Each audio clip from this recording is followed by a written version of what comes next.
more of the same from Francisco. The Pirates have won 8 of their last 10 here at PNC Park, and here tonight, along with the Brighton Boys on a Friday Night Rocks, enjoy a lot of their music throughout the evening here before the game, and throughout the broadcast here tonight we'll have music for you as well. So we'll let these guys get back to work. Yeah. Steve, are you joining the band? Yeah, Friday Night Rocks. I mean, these Brighton boys got it going on. We got baseball coming up. It's the Pirates and the Angels, opener of this 3-game series. Up next, here on Root Sports. Shake it up, baby.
Friday night, getting hype, it's that time again.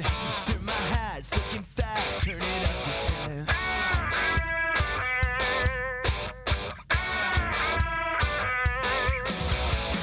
We hit the gas, going fast to the boulevard. Grab the boys, grab the girls, headed to the park.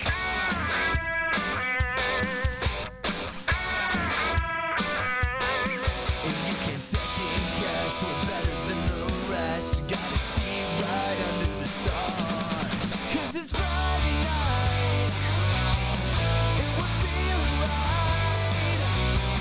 'Cause it's Friday night tonight, and we're feeling like we're right. It's a Friday night. 'Cause it's Friday night, and we're feeling right. 'Cause it's Friday night tonight, and we're feeling like we're right. It's a Friday night.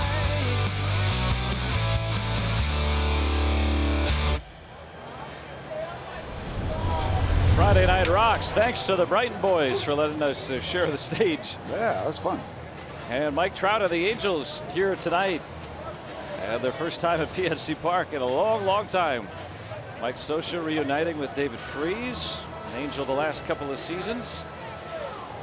Bert Pujols, long-time National League Central Division foe with the Cardinals. Some pretty good players right there. Cole Calhoun, a Gold Glover in the mix as well. And Mike Scioscia, the manager of the Angels the entire millennium. And the banged up Bucks trying to get hype for the game tonight after last night, just a tough one, seeing 4 men leave the ball game this evening, or that evening I should say, but most of them should not spend any extended time away from the action, which is good. Yep, Hurdle reaching into his basket of 13 platoon or position players, and we'll tell you who they are as we go along. Rivers Casino tips to win. Liriano keep cooking at home. He's been very, very good, as you noticed in the Open. 3-1 this year, 14-1 last 15 starts here at this ballpark. And yeah, all hands on deck because of those injuries. We're going to have a lot of people in the lineup that aren't in there perhaps on a regular basis, but all these players that are in the starting lineup tonight have made significant contributions to this Pittsburgh Pirate team this year. So they're not strangers to playing, and not strangers to playing well. It's been a blurred lines between who are the bench players and who's in the starting lineup on a regular basis. And here is the 9 for Clint Hurdle. Took him a long time to figure it out tonight who was available for the Pirates and for the Angels here tonight. Our Honda lineup: Yunel Escobar and Cole Calhoun. Mike Trout, one of the best in the game. Albert Pujols cleans up. Johnny Giavotella had a great May. Carlos Perez with Petit. Weaver batting 8th, and then Shane Robinson. Liriano making his 11th start of the year, and we'll bring you his numbers courtesy of Hyundai. 58 1/3 innings.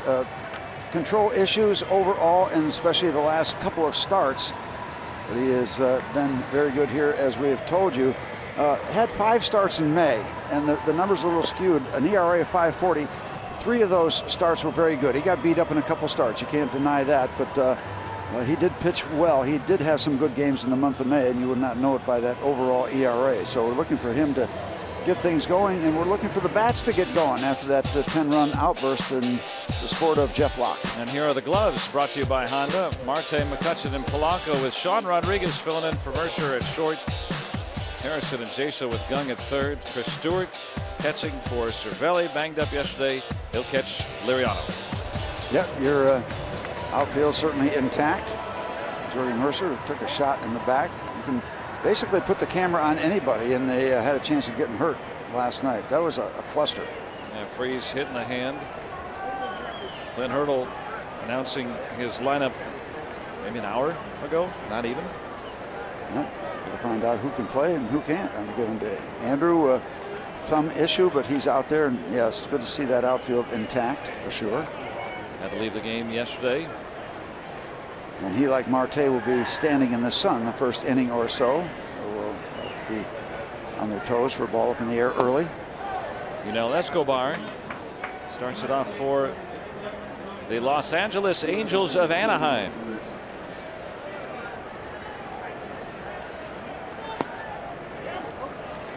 First trip by the Angels here since 2004. He'd like to get a call strike on that last delivery right around the knees, but did not. Last time out against the Rangers, Liriano went 6 innings, 5 earned runs, and 4 walks, 6 hits. That's a lot of base runners, and that's a lot of hard work. 100 pitches in 6 innings. That was a tough one. And a base hit.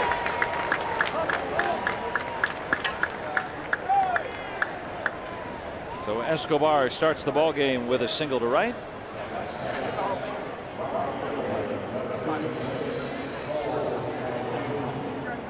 And you're mentioning, Steve, that Liriano has had some really good starts mixed in there, and he has performed well here at this ballpark this season.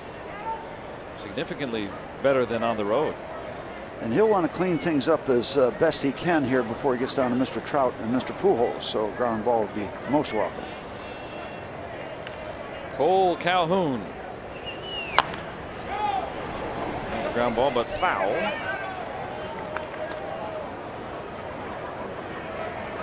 Calhoun, not a bad batter as well, hitting just under 300. But then you got Trout, Pujols to follow for these Angels. We talk about the Pirates being beaten up. The Angels got 9 men on the disabled list. Yeah, and they're on the disabled list. We just got some guys banged up. There's a difference. That's quite a 1-2 punch. Mike Trout and Albert Pujols. Inside, they set up the sign. Mike Scioscia, what, 17 years as manager of the Angels? Has a tremendous run. Yeah, since 2000, he's been the manager. Charles Nagy, the pitching coach, on the left. 1,440 wins. You don't want to be dealing off-speed pitches up in that neighborhood. That is not where he wants to be with that off-speed delivery.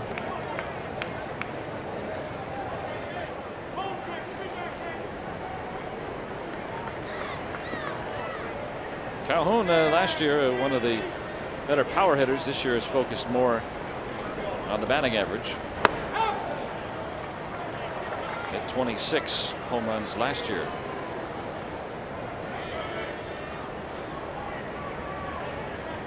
And Ron Renicky. Yeah, absolutely. Longtime Brewers manager. Now at third base. Gary DiSarcina over at first. Now 3-2 on Calhoun.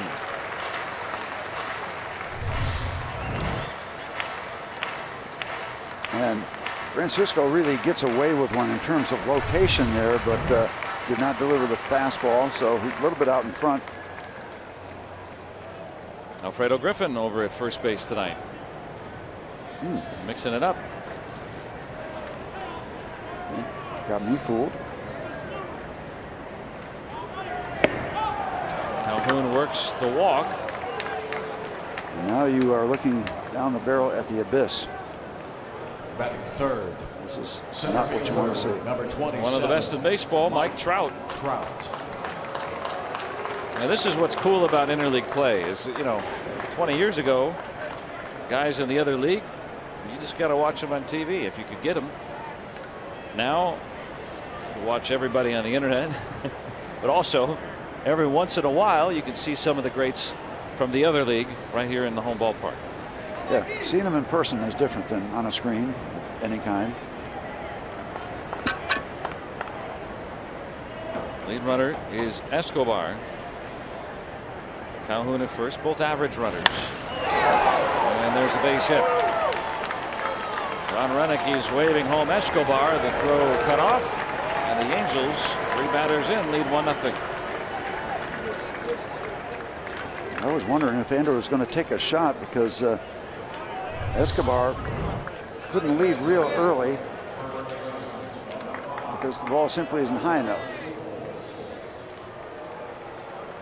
Solid contact, and that quickly. The Angels are on the board. Here he comes. Andrew's picking up the ball right there, and maybe it would have been a long shot at home. But the main thing is the Angels keep it going, and the big man is up. Albert Pujols just destroyed pitching here in this ballpark for a lot of years. We were so grateful for the Angels to pick him up. Albert Pujols, his numbers here are very strong. Yeah, that average has been climbing. 29 home runs here at this ballpark, more than anybody not in the black and gold.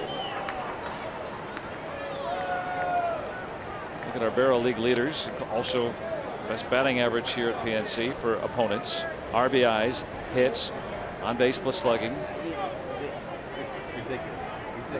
Probably doubles. He's just been the best here. All that time with the Cardinals.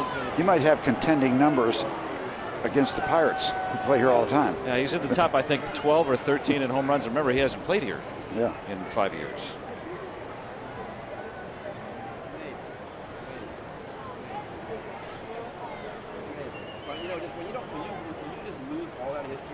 Yeah, take a look at what he's doing when they give him a chance to play all the time in the field.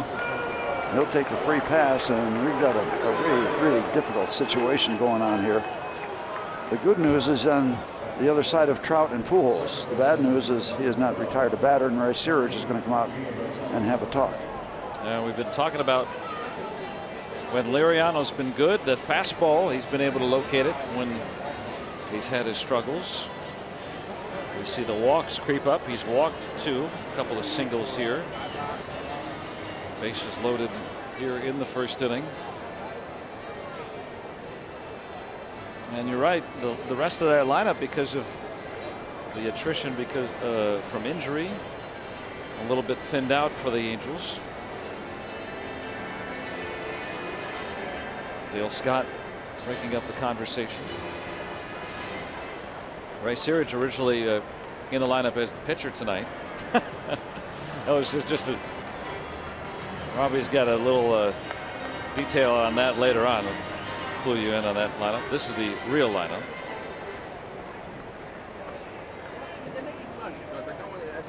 They're trying to avoid a hemorrhage now here in the top of the first inning. That's where we are right now.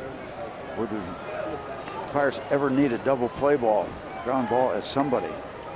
Gladly give up a run, make that deal. Giovitella hit .348 in May. Former Royal. He's hit into 5 double plays. And speaking of, Steve, this Angels club, most in baseball they did ground it into.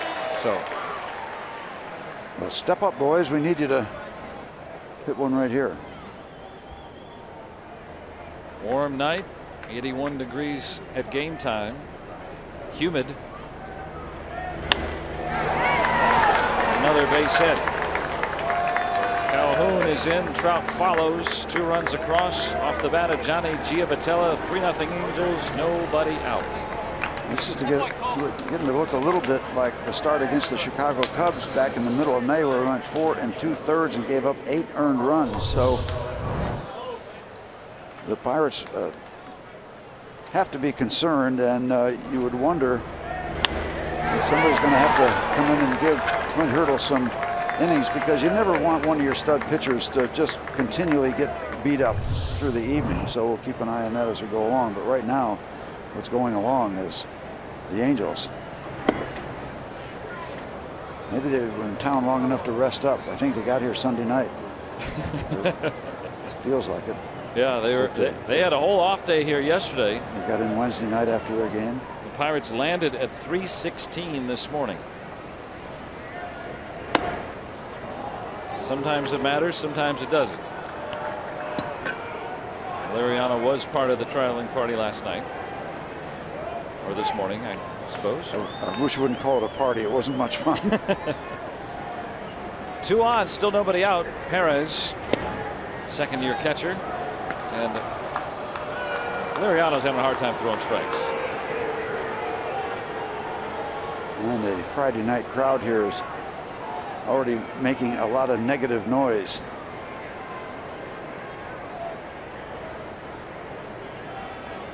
This has been a theme that's been reoccurring more and more as the years gone on.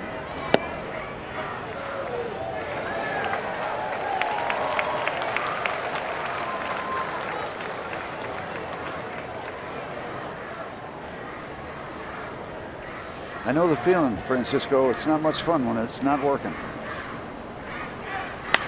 That was going to be ball 4, and a nice play to turn 2.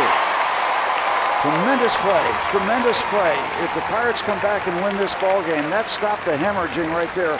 We will definitely come back to that play, that effort, and 2 outs at the cost of a run is a bargain. Facing opposite way, the feed back to Rodriguez, and Sean holds his ground. That was impressive, and they get the double play. 4-6-3 large. You see the runner on top of Sean Rodriguez, or that close to him, which presents a little emotional issue as well as everything else.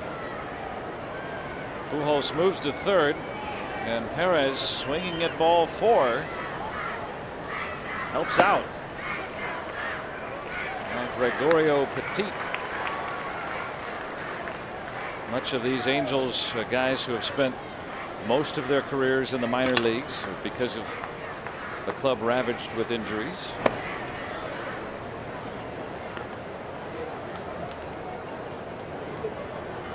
.233 for Petit. Tries Trying to limit this at 3.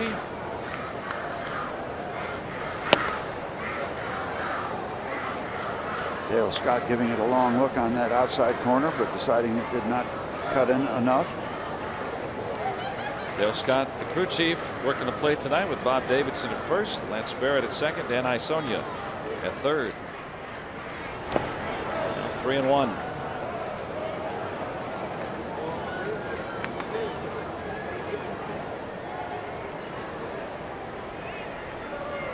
Jared Weaver is in the 8th spot tonight. Yeah, he's probably anxious to get up there. Pitchers bat before they pitch. Weaver's going to get a chance. They're going to walk Petit intentionally, but it's the 3rd walk of the inning. Well, I like the fact that Mike Scioscia put him in the 8th spot. This might be the matchup we've been looking for here in the top of the 1st inning.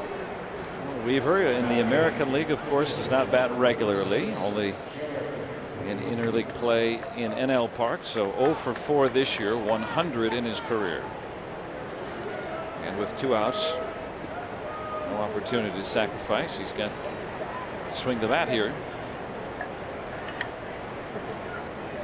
And here's where you put a lid on it, Francisco. Absolutely have to have him. 1 strike.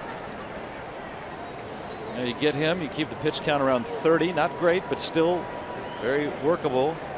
Remember, the Pirates played 12 innings last night, so bullpen not depleted, but certainly can absorb a short start. Yeah, you start off a ball game throwing 30-some pitches in the 1st inning. You're looking hopefully at 5 innings. Hopefully at 5 innings.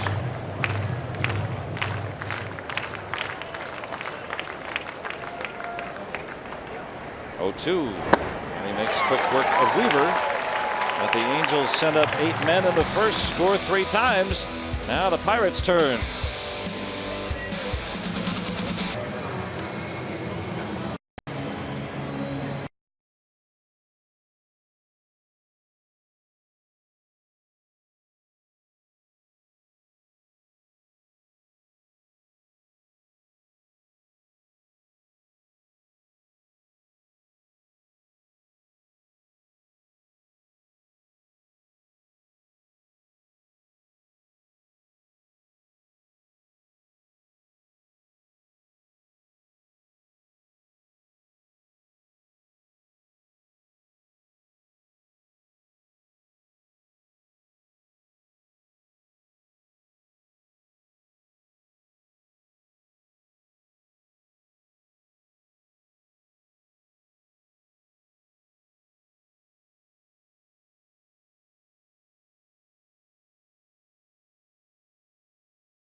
Francisco Cervelli not in the starting lineup tonight. Chris Stewart getting the nod.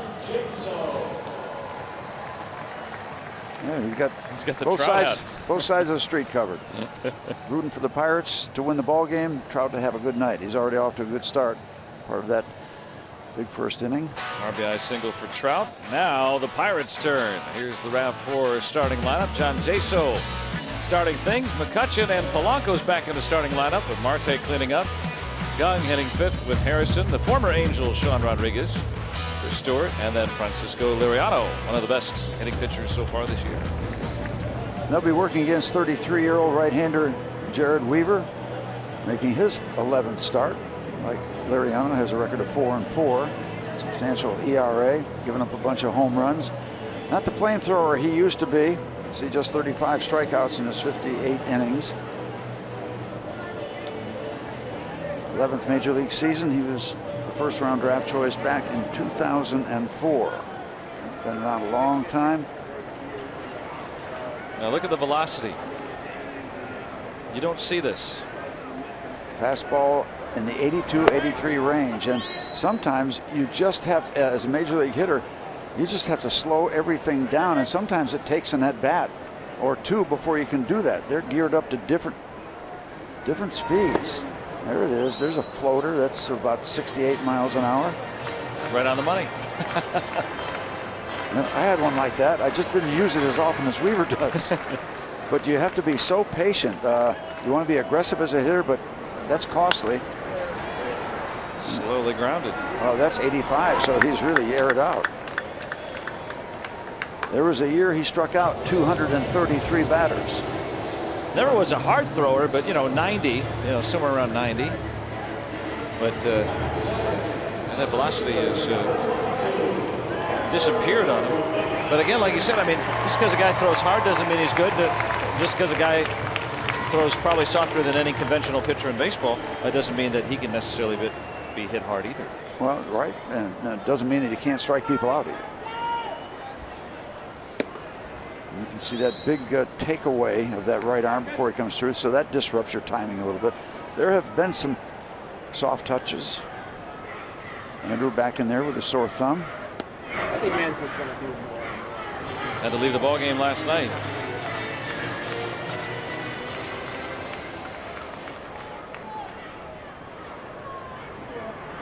Didn't know how many we would have in the lineup of our walking wounded coming back from Miami last night. He says he's been wearing a thumb pad in there on that right hand to try to give it a little bit of extra comfort. Shock absorber. There's that little cutter, 84 miles an hour. It's all about placement. He got knocked around a little bit last time out against Houston. 6 innings, gave up 4 runs, took the loss. Nothing in the middle of the strike zone. And it continues. He gets the call on a pitcher's kind of pitch. Andrew not agreeing, but he'll have to depart. Just kind of the opposite. Weaver does not walk anybody. He just doesn't walk anybody.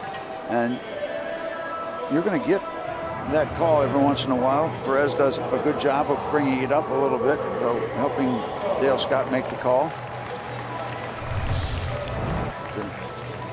His control is fabulous. 10 starts, just 15 walks.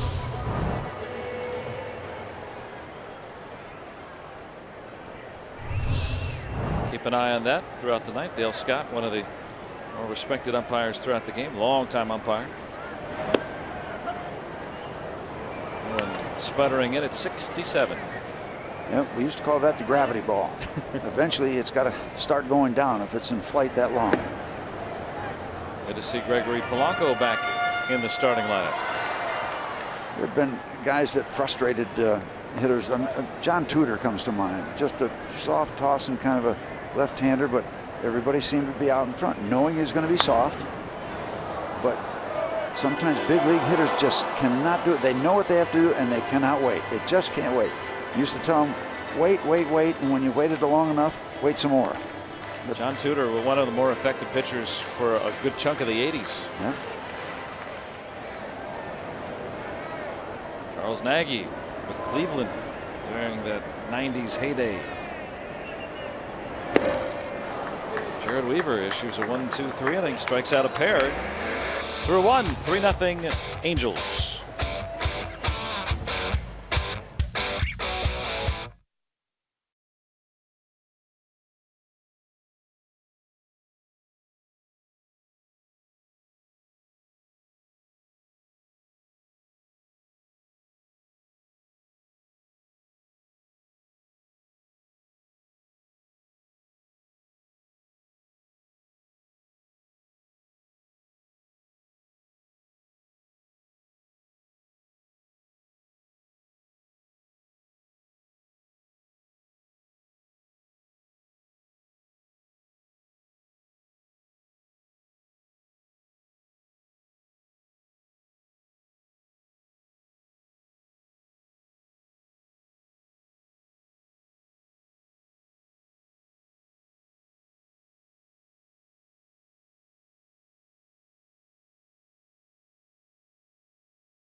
Lead. I'm Robbie and Mikowski. Well, the Pirates lineup did not become official until about 45 minutes before first pitch. But in the meantime, Coach Brad Fisher put out a lineup that they may or may not have gone with, full of vets, and I'm talking some big-time vets.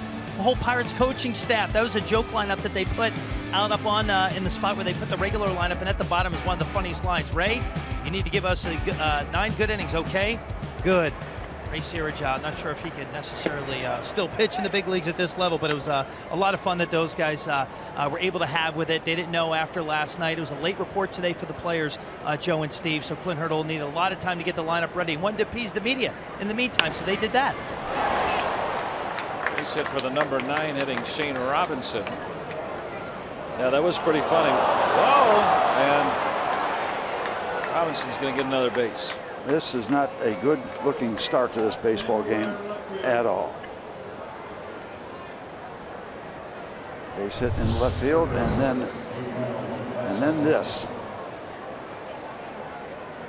They're mailing everybody. And an error on Marte is second. Yeah, and you look at a bad throw like that, and then you automatically look at where the first baseman is, the backup guy. So I couldn't see an angle whether Jaso would have any chance at all of getting that ball or not. But it starts with the overthrow. Escobar. Robinson tagging. Gets in easily.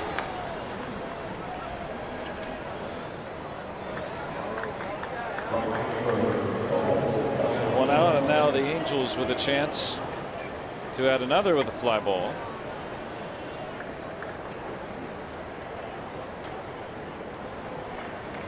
And the Pirates bring the infield in because you just don't want to get into a scenario and a theme of this ball game that the Angels add on a run here, a run there, and they just keep ticking away and making it harder and harder to play catch-up baseball.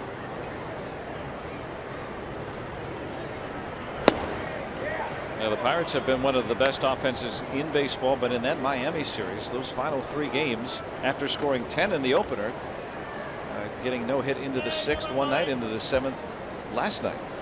Many times that has a lot to do with the opposing pitcher. Jose Fernandez in game 2 of that series. Look at Francisco looking on tonight. And we're spoiled so many times. He gets bounced around, gets knocked down, he's on the ground, clutching some part of an arm or foot, and he's always been getting up. He got up last night, but couldn't continue.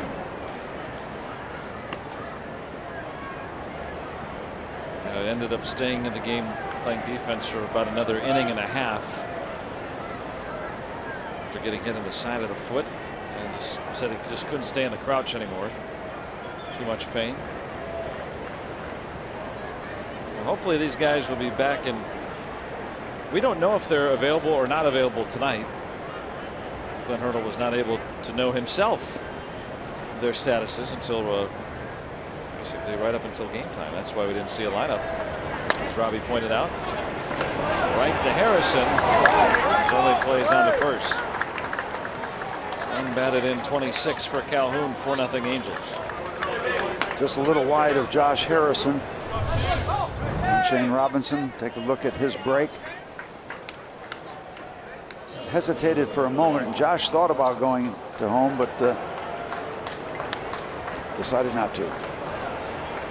That would have been tight. You really need to be sure, because if you don't get them, then you just keep the issues running, the problems continuing. That's why teams run the contact play, right? I mean, even a ball hit just to one side of the fielder almost always scores a guy, right? Yep, it's got to be pretty much at him. Ron Renicky sending Robinson. Robinson's got that lead. He's got to kind of have a feel for that himself. I'm sure Ron feels good about it now that he scored. 2-0 to Mike Trout.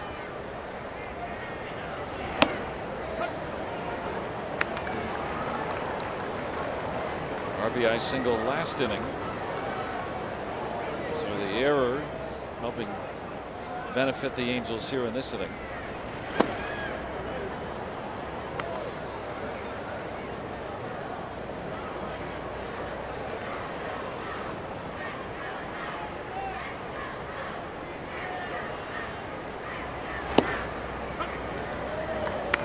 Staying away from the fastball, not giving in.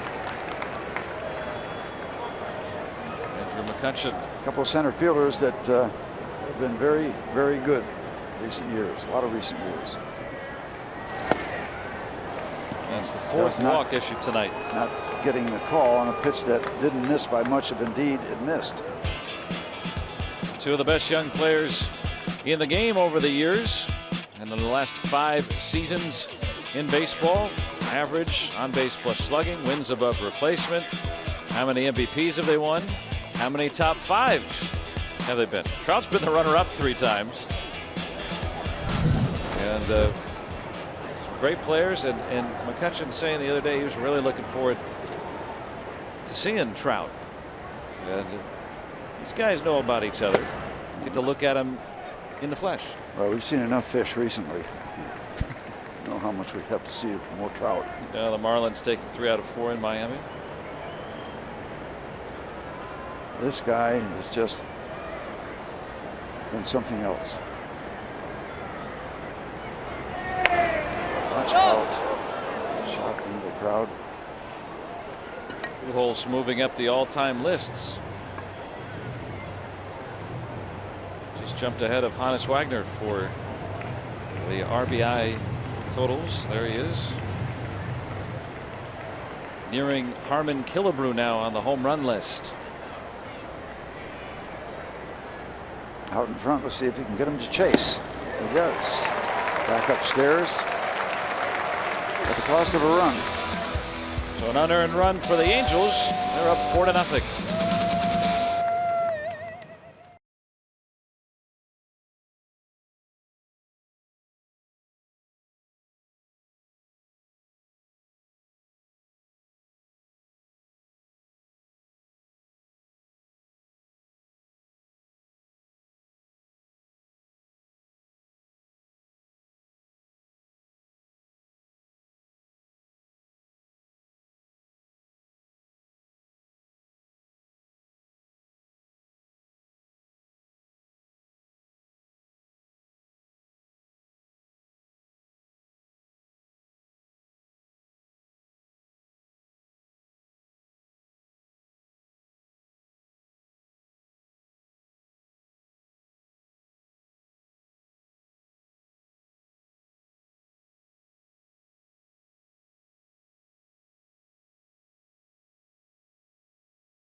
Pirates Baseball on Root Sports is brought to you by Allegheny Health Network, Health for All, and by Day Automotive. We're gonna make your day. Let's go Bucks! Bucks up to bat here in the bottom of the second. More boat action. We were away for a week. It got really warm and the rivers got really busy. Weaver tries to give you a little deception by going that takeaway we talked about in the first inning, come way around. Crossfire, right? Steps toward third, little Arrieta action. And comes back across the body. Marte at 310. Hitless in his last 12, so bound to turn around. Weaver's good. Deep to left. And there it goes. Just over the wall and left. Starling Marte with home run number 5. Had to wait. Didn't know if Robinson had it in the glove. Was going to kind of deke us and bring that ball out of the glove. But a lot of carry. Not much wind. He had to earn that one. And the Pirates get on the board. That is a shot in the arm after a really flat beginning to this baseball game. It's exactly what the Pirates needed right there. Get on the board. Okay, we are here tonight.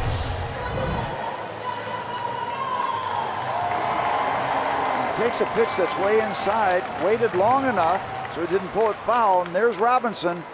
And boy, he did not miss catching that by much. Robinson generously listed at 5'9".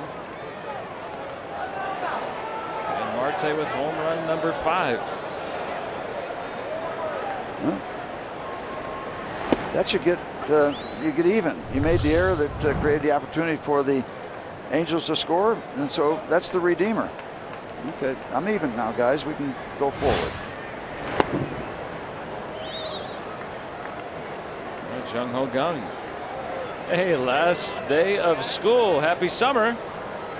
Great place to start off summer vacation.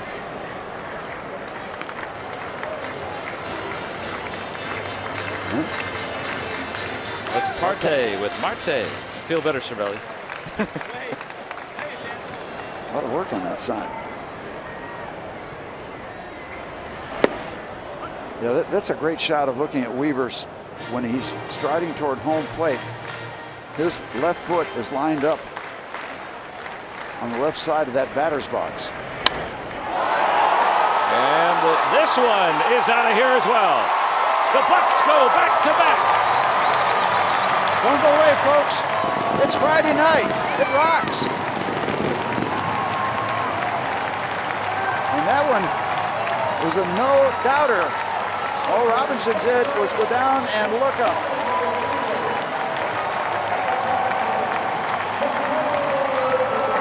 Marte and Kang with back-to-back home runs here in the second.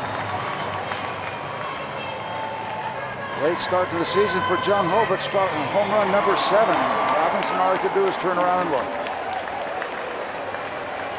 7 homers and 71 at-bats for Jung Ho Kang. And all of a sudden, 14 home runs given up by the veteran right-hander. So if you can wait, here's what you can do. That pitch downstairs, Jung Ho went down and got it. Patience during these at-bats. You're going to get balls to hit because he doesn't walk anybody. So if he gets in the middle part of that plate, you can go get it. And when estimated at 436 feet. Just foul. So close to another extra base. See him go downstairs, get under the ball, get the bottom half of the ball, and that just gives it additional carry. And nothing cheap about that thing. Great images on our Allegheny Health Network Super Mode.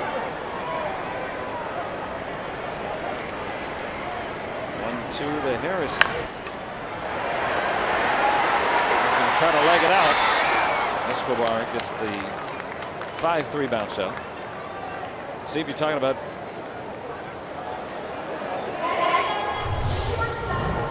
some baseball fans sitting on that bench.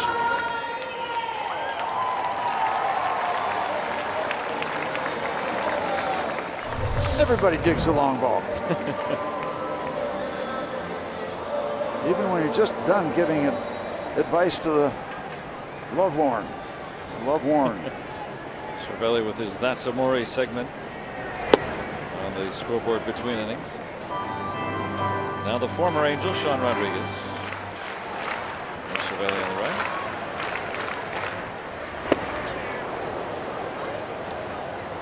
Sean trying to join the party. Steve, you're right on about Weaver and the home run ball. In his last 31 plus innings, he's given up 10 home runs.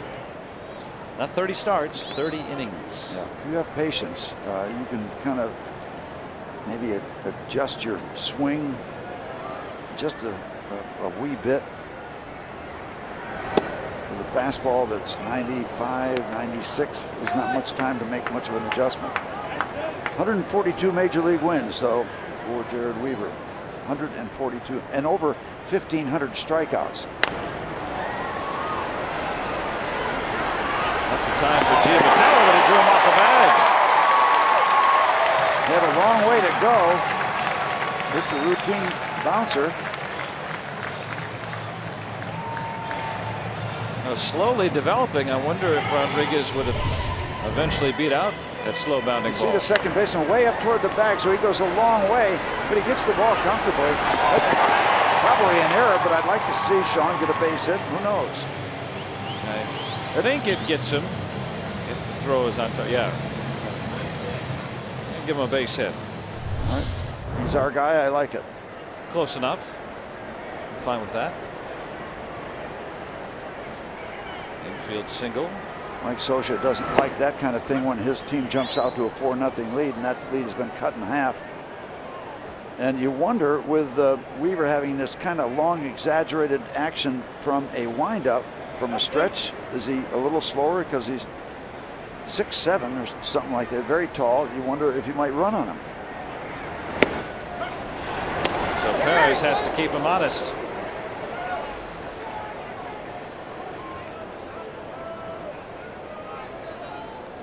Perez, a very good defensive catcher.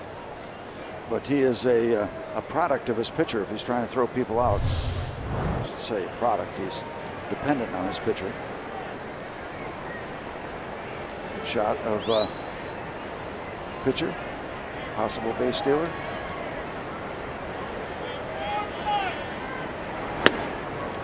And that's about as fast as it gets right there. 84 miles an hour. If the wind kicks up and starts blowing in, he may get to 85.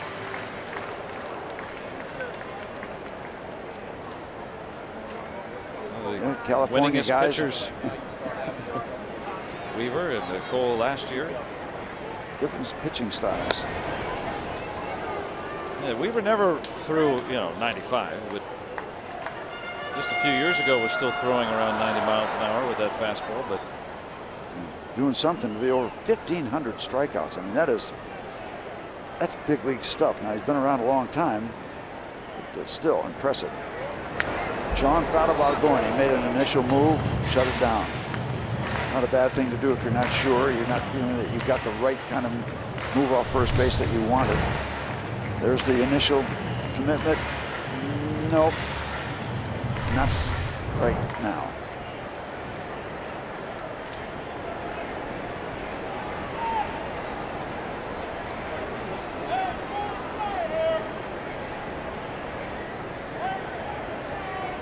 he's running. And a stolen base. And that was a curveball. Great pitch to run on. Close at second. We get the call. A little closer than I thought it was going to be because Sean was off to the races, and that pitch looked like it took an eternity to get the catcher. And the fact that it was a little high allowed Sean to get in, and they're just waiting to complete the safe call, make sure he makes contact or continues to make contact with second base. First stolen base of the year for Rodriguez. Now in scoring position. Pirates with back-to-back home runs leading off the inning with Marte and Gung. The hand comes in as long as he maintains contact. And he's in there. That's almost one of those deals. I remember when guys used to put their spike right in front, so you'd slide into their hand. If the umpire saw it, hey, you never got to second base. And no rule against blocking second. Big lead, huge lead. And Stewart is out number 2. There's how your strikeouts can occur, getting along that 1,500 strikeout road. More on Guile these days. Big old lazy curveball.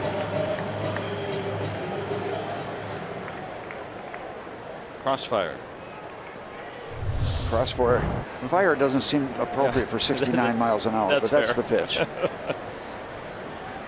He's got 3 strikeouts. Now Liriano. No slouch at the plate. Change up, respecting Liriano. I won't say these words for Jared's curveball because he's been great, but we used to have some awful terms that we'd call slop drop, dead fish. Not very respectable because he's been so good. Get down. And it hangs up there for Trout. Hit it too good. And the Pirates get 2 back. Going back to back.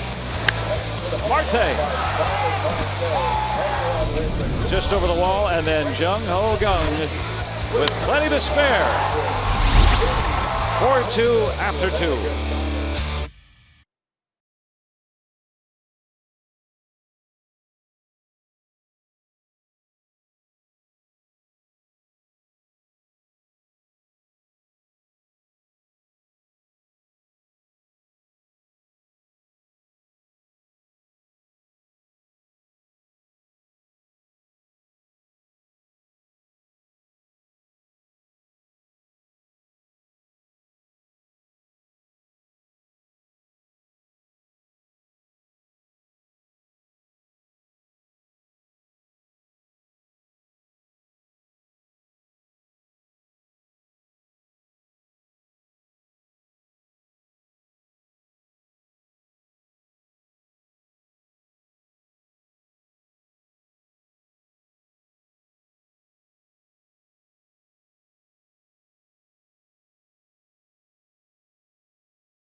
Watch the game tonight. Angels so far with a 4-2 lead, but home runs by Marte and Kang get the Pirates on the board. Yeah, you might want to dig your heels in. This could be one of those kind of games where you go toe-to-toe for a while. Let's take a look at social media and some Point Park tweets tonight.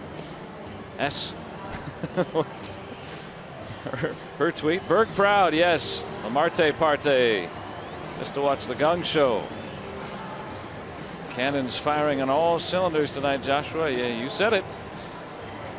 Yeah, the Pirates have just seemed to enjoy playing at home after a 2-5 road trip. Good to be back here. And for Francisco Liriano, a semi-reset. We got you back into the ball game, Francisco. Now we get you back into the swing of things. Johnny Giavitella. It's about time for a 0. Let things settle a little bit and go to work with the bats. Liriano hit his ball hard enough to do some damage, but it hung up. The center fielder. It would be 4-3. Giavitella with a 2-run single back of the first. Boy, that does not miss by much in the inside corner. Dale Scott said it did. Let's see what we see. Yep, just off. Correct call. Oh, yeah. Heads up. That's the way to do it, Francisco. Heads up play. In self-defense. Yeah, gloves up instead of heads up.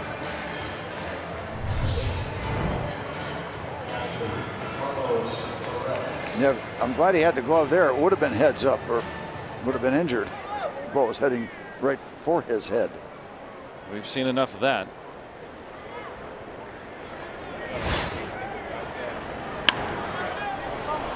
This pass, Kang's dive, and Carlos Perez with a 1-out single.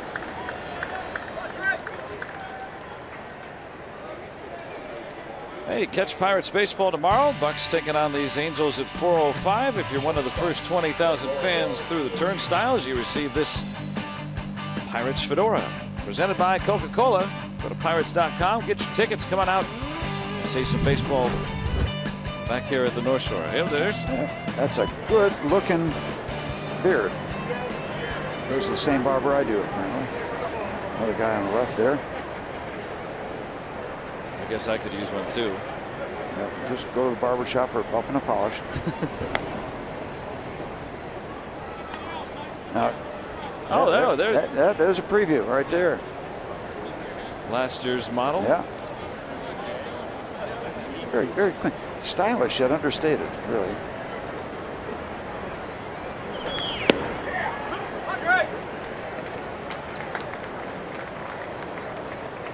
Gregorio Petit.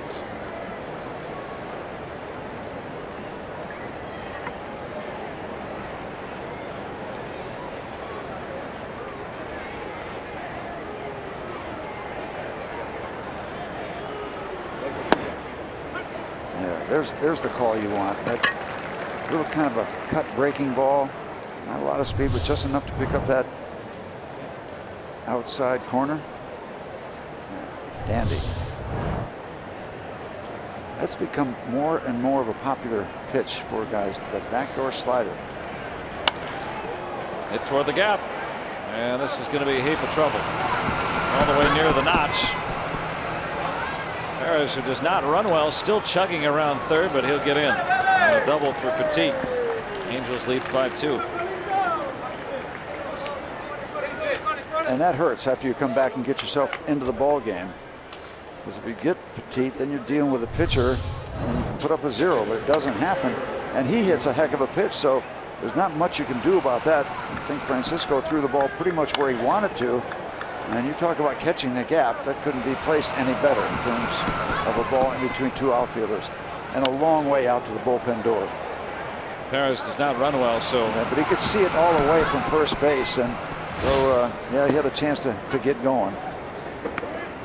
Those are the kind that you're on first base, you know off the bat nobody's going to catch it, so off to the races. Fifth double for Petit, fifth RBI.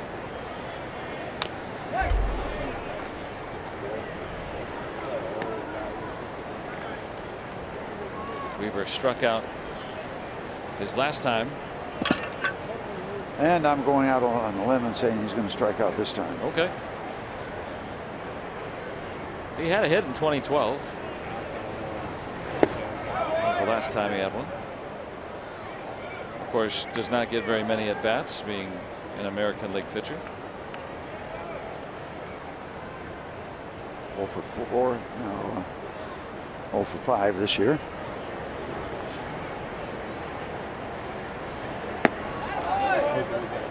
Now 2-2. So you're saying after that base hit, it was basically 0 for 3 years. Yeah, hitless in 13, 14, 15 so far this year. Going on 4. But again, handful of at bats each year. Put it in play. Mariano not over, so Jaso gets the out. Petit to third. Left fielder Shane Robinson. Gorgeous sunset on a warm night here on the North Shore. You know, it's fun. The Angels coming here. Mike Scioscia's been here before. He's been the manager forever, but most of the team experiencing Pittsburgh for the first time. A lot of these guys either new to the big leagues or maybe American League players. I think we can convince them that it's better here than in Southern California. Well, on a night like tonight, yes. We know it to be true, but you got to figure they like their neighborhoods too. There's the old Rally Monkeys that became popular in the 2002 World Series. Angels beating the Giants in that 7-game thriller.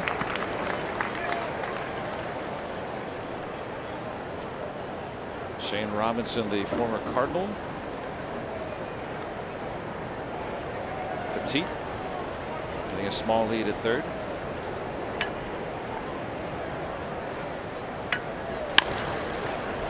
And overgone, and the Angels get another run. That's a hustle double.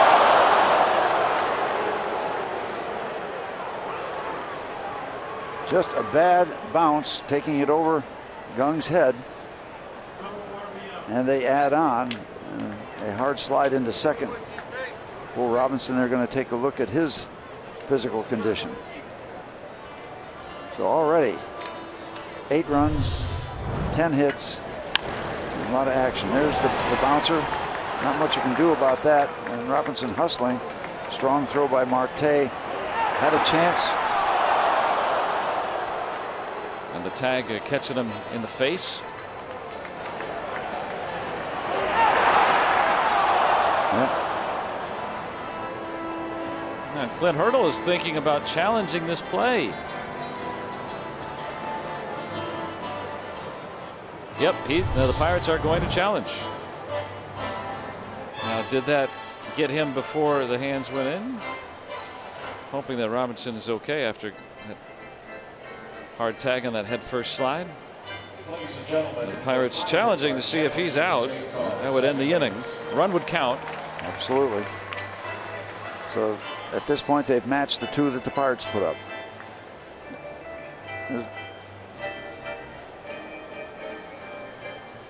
So back to New York they look. Let's take a look, see what we can see. Yep. You got him on the fingers. If that finger bends back on what they're looking at in New York, there's an out. Takes a little sting away from the Angels continuing to score. Great pictures. And he is out. The Pirates win the challenge by a finger. And so the inning ends. The run counts, a single for Robinson. And it's now 6-2.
Leading the Pirates 6-2, and the Geese leading the Dogs to short.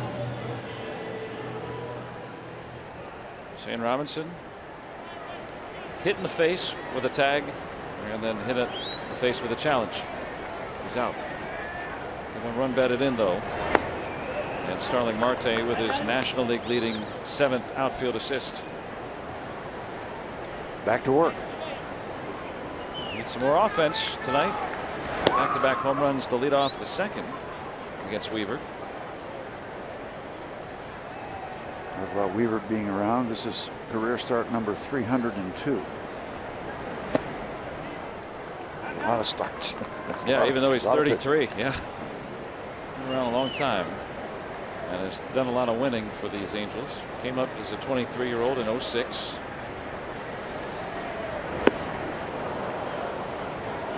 He has had John Jaso's number over the years. Jaso in the American League West a good deal. 1 for 18 in his career against Weaver.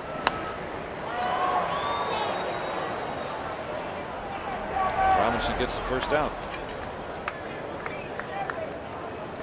Hey, Sunday, Kids Day at PNC Park. Bucks and Angels at 1:35, and kids 14 and younger receive this pillbox cap. Compliments Trib Total Media. For tickets, go to pirates.com. Come on out and get your cap and enjoy some baseball on Kids Day. Hey, every day's Kids Day, isn't it? There's a bunch of them here every night. It's so great to see their enthusiasm. Growing them up on baseball. Bring your glove, bring your hat, bring your mom and dad, and have a good time.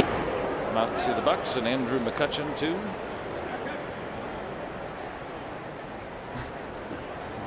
Look like bobbleheads. Little munchkins. No, stand and pose. Stand and, I don't No, want get it. out of my shot. You're in my shot.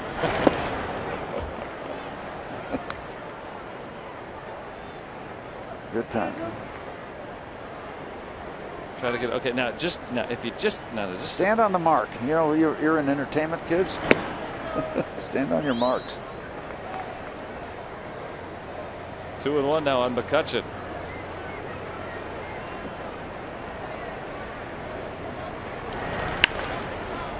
And one thing I've noticed, I've watched Jared Weaver throw a good bit on some video and some games I've watched. One of the things that he has going to him, he takes the throwing arm back so far that I think, you know, the guys get anxious because they're waiting. He goes all the way back there. He's got such a wingspan that you can't help but getting anxious and getting edgy and antsy, and you know, for that reason you got to go quick. It's hard to time it. Patience, yeah. But he goes back so far. Big swing there. Ball's already not there yet. He's already swung through the zone. Way out in front.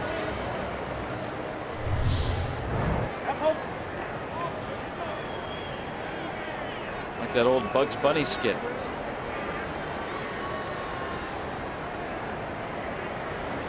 A couple guys have timed it tonight. Marte and Young. Yeah. It's a matter of doing that because I don't know if we have a chance to stop his arm when it goes back to its furthest point. It really slings it at you too, doesn't it? Yep.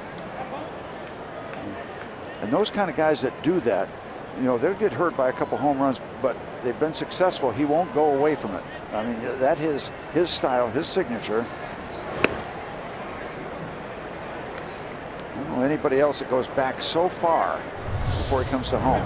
Right, yeah, and it goes right there. Yeah, that's way back of his body. So you see the body coming at you as a batter.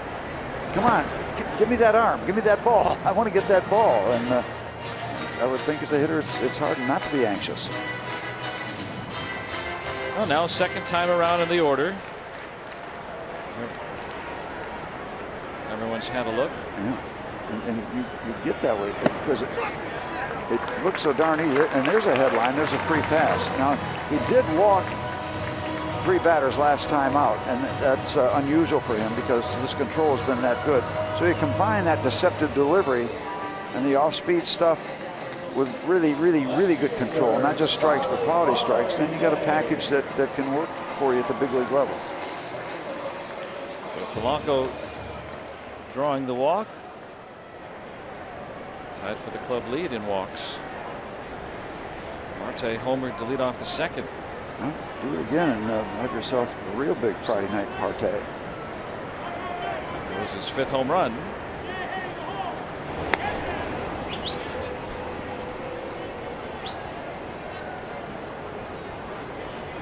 Interleague batting averages over the last 3 seasons, including this one. A couple Pirates atop the list among National League hitters. And going against a guy that's 16-9 in his interleague work, which is quite impressive.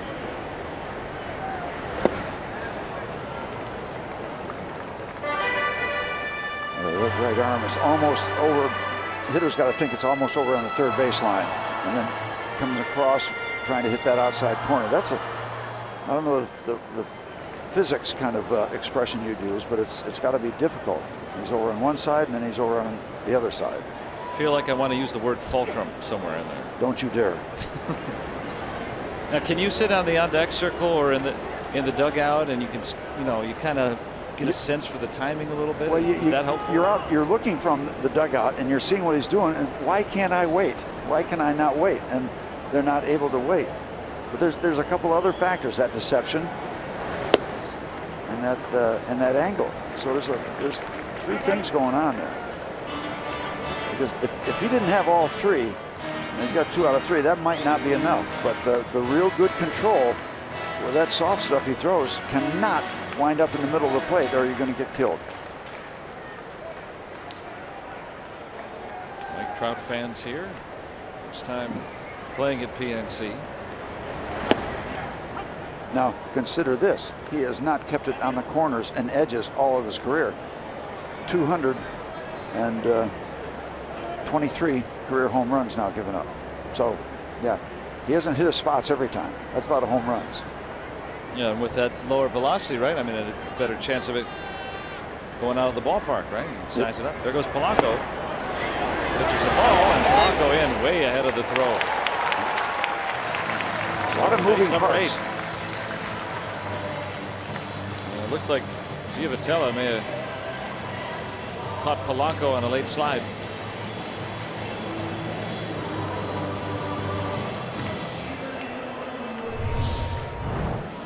But Polanco, there's a lot of them, and there's a lot of them coming in hard to second base.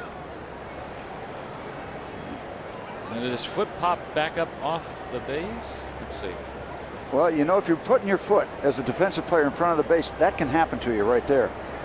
And you can get your ankle broke because there's not much give. If you got your foot planted there, see that back foot, and you can get your ankle hurt very badly if you want to put it out in front there.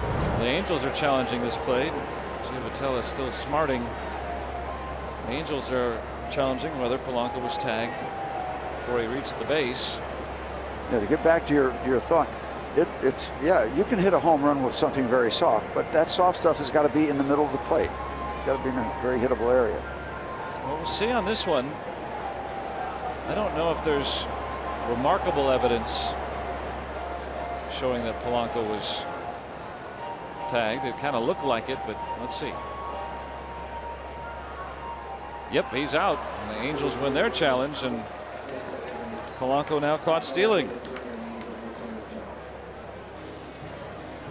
Got to be satisfying for the second baseman. So that ends the inning. Still 6-2 Angels.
It's time for the Toyota RAV 4th inning.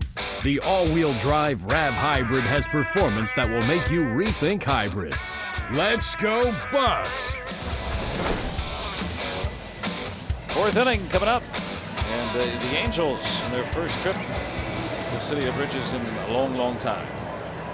12 years, they got a 6-2 lead. Blanco thrown out trying to steal on the successful challenge. And Francisco averaging 21 pitches an inning. This will be pitch number 64 that misses downstairs. So it's looking like a 5-inning start unless we get through some innings quickly. Got to throw a 0 up there at some point. They've scored in every inning. Liriano now getting to the point where he's throwing more strikes than balls. Early on that was not the case. Trouble with that fastball command, especially we've seen throughout a number of starts this year. Let's see if we can take one more look at that caught stealing. Blanco coming in. Right on the foot. Shy of the bag. Now he's in the bag. So, hey, the replay center in New York, they gave awarded one to the Pirates, awarded one to the Angels, and did both very quickly. Like to see that. Nicely done.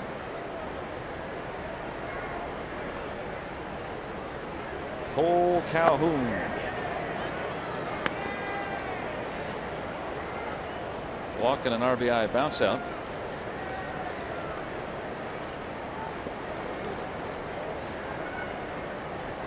Graduate of Arizona State. And again, working 2-0, and that's you can't have that as a theme, because you got the first guy, you got Escobar, bounce out, but you're going to get hurt on a lot of 2-0 pitches.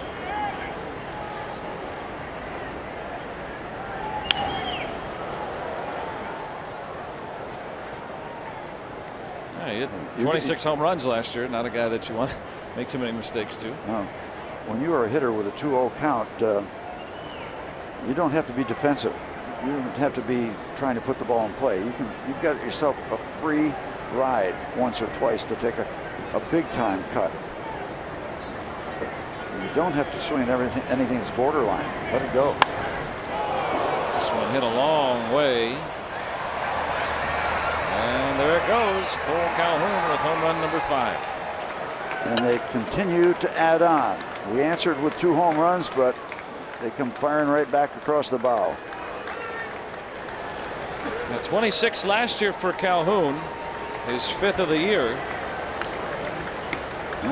You can't live with 2-0 counts as a pitcher. That one's center cut. And Liriano not trying to put it there.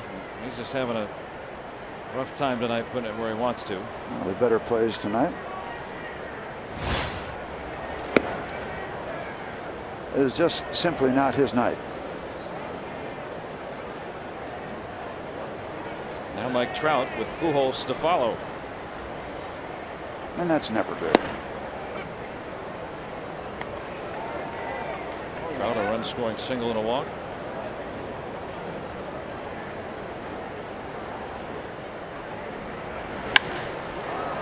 That one hit well too. It's just a matter of how long Clint wants to go.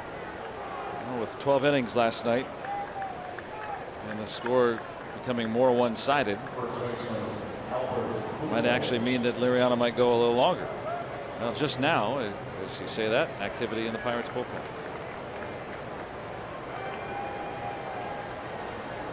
Liriano tonight at 73 pitches. As Ray Searage making his way out, and almost half as many balls as strikes, and now he's throwing more strikes, but now they're more hittable strikes. Yeah, that's a bad combination. You're walking people, but then when you come into the strike zone, you get hit. I mean, tough to live with for an extended period of time.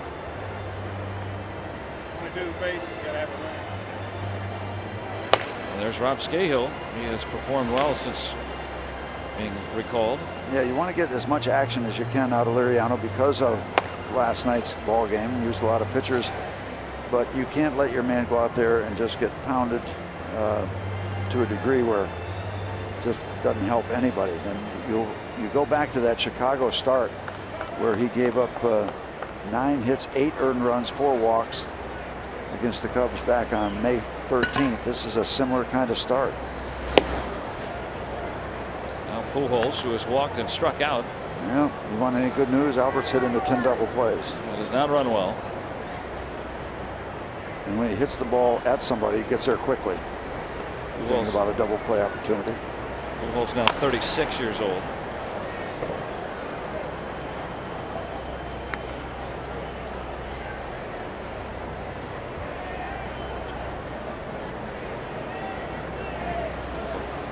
Clint Hurdle checking on the bullpen.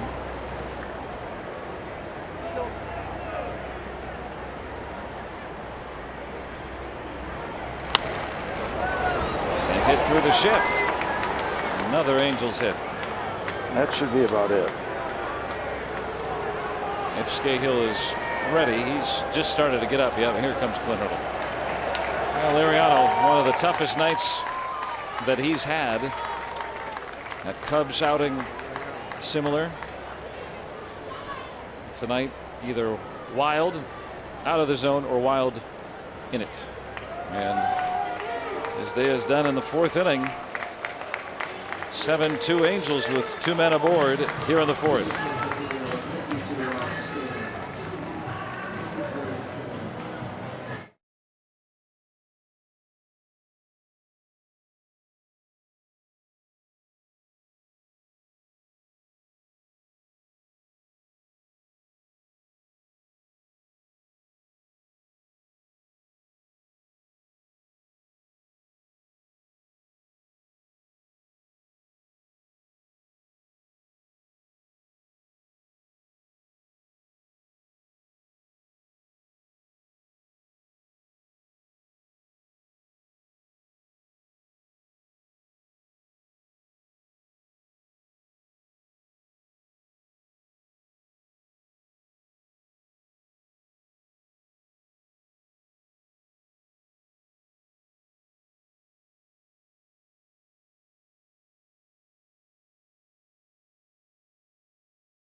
Presented by the authority of the Pittsburgh Pirates and may not be reproduced or retransmitted in any form. And the accounts and descriptions of this game may not be disseminated without the express written consent of the Pittsburgh Pirates. MLB.TV Premium, the #1 live streaming sports service, delivering everything you've come to expect and more.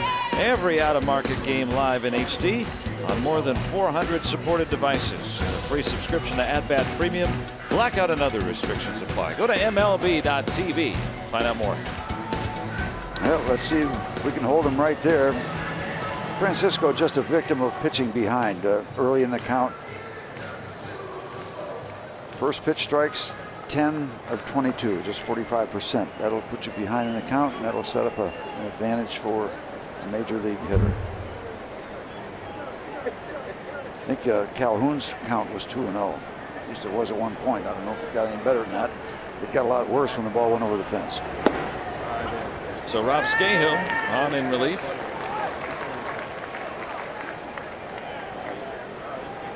Liriano 3 1/3. Yeah. Tough night. 10 hits. Very unusual for him to have a tough night here in his yard. He's been that good at PNC, but he's not tonight. Foul ball and 2 strikes. Nice job, Sam. Rob Scahill has done a good job since being recalled. Has not pitched a lot, but 3 times he's been called on. No earned runs in the 3 innings. He stranded a couple of men in an outing against Arizona back here at PNC, and pitched twice in the Texas series. Might need some innings from him tonight because he's fresh. Got hurt, man. I would imagine Schugel is down after pitching 2 2/3 yesterday. And really, 2 1/3, very, very impressive until Yelich Very lost the ball in the right center field gap.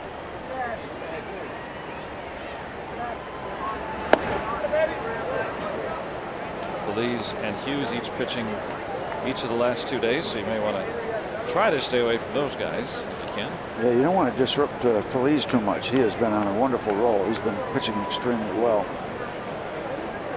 So yeah, sometimes you'll ask one of your pitchers, even if Scahill gets into the dugout, and just let him know, I need you tonight. I need you to just eat some innings and help us out.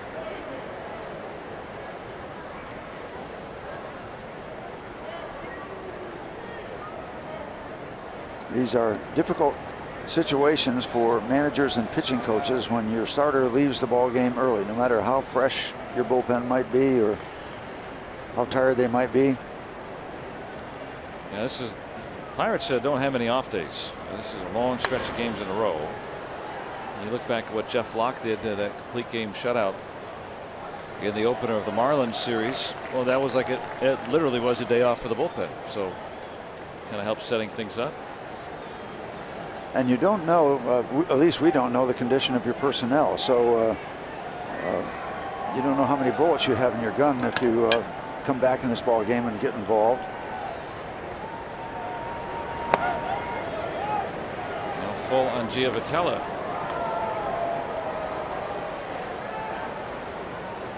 It's just one of those nights, at least up to this point, where just can't get into any real rhythm from a pitching standpoint for the Pirates. But still in the 4th inning. Runners are on the move. Prevent some force there, so the only play is at first.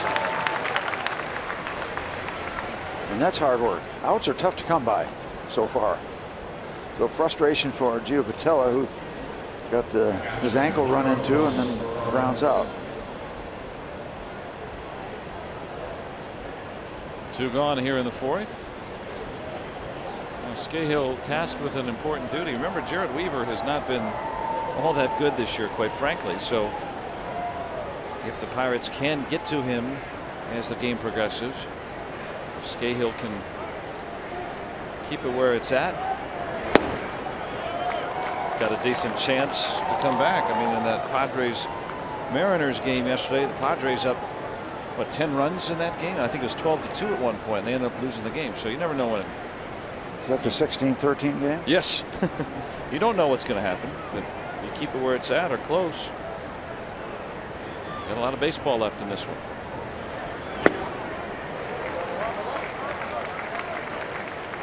Scahill so far this year has inherited 9 runners, including the 2 on right now, and so far none of them have come around to score, and that's, for a young pitcher, that's quite an accomplishment. Scahill 29, but young and inexperienced. I remember good numbers last year, his opportunities. Rodriguez. He stranded them all this year. Nice job by Rob Scahill keeping the 2 men on, and it stays 7-2 Angels.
MC scoreboard. Jared Weaver has pitched well early in ball games this season, but once the fourth inning comes around, he's been a different man. Well, you know, he's not. It's not like he's been on a roll. You made a good point. He came into this game with a 5.40 ERA with 1 win since April 26th. That was a game that the Angels got 10 runs for him. So it's not like he's been just dynamite mowing people down. So stay tuned. Stay tuned. See what happens with this veteran right-hander, the slinger. Marte gets a new at-bat. Hits it well to right center, but room for Calhoun. Just got underneath it. Who doesn't love Marte? Homered his first time, and so did Jung Ho Gun. Going back-to-back to lead off the second. And maybe for Weaver, you know, that second time, third time around in the order, as guys get to see him a little bit, maybe that's why those numbers are so. Yeah, that's an interesting subject, because you know, the pitcher has seen the batter too. He knows what worked and what didn't. I've never been a believer that a batter has a definitive edge. First of all, third time around, that pitcher must be doing pretty well. He's still in there. I'm not so sure that batter has an advantage that they keep track of that first time around, second time around, third time around. Oh, strike 1 and 2. Yeah, if I saw a guy the third time, I'm probably doing pretty well in the ball game. The numbers, at least in Weaver's case, show that once you get a first look at him, and the reason I suggest that, I agree with you, Steve. I don't think most pitchers it really matters. It's kind of no correlation, but maybe someone that's unconventional, well, maybe a knuckleballer, or you know, maybe, but you know, every pitcher's different. Every pitcher's different. So, well, Gung got a good first look against Weaver. Both parties knew, along with thousands of others, that was a home run. You can see the shoulders slump for Weaver, and Jung Ho just kind of cruising up toward first base. So now this time around, Weaver knows what doesn't work, so maybe he has a little bit more insight. Well, you should learn. Both parties should learn as you go along. What's working, what's not working.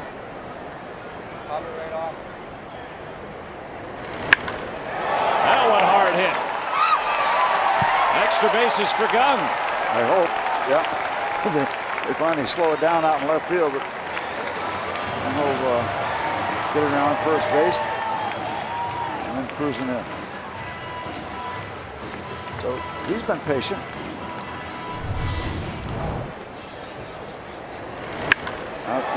Yeah. 74 miles an hour. Almost looked like it was faster than that, but up in that go zone. You can close your eyes. You knew that one was going somewhere good.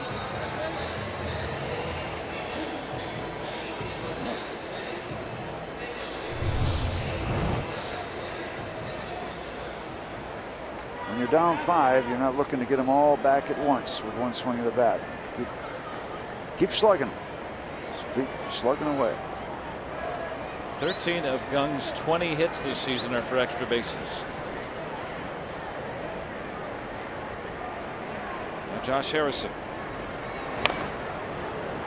Harrison has done well on having a man in scoring position. Really has had a knack this year, hitting .345 with men at second and or third. Bounced out to third, back in the second.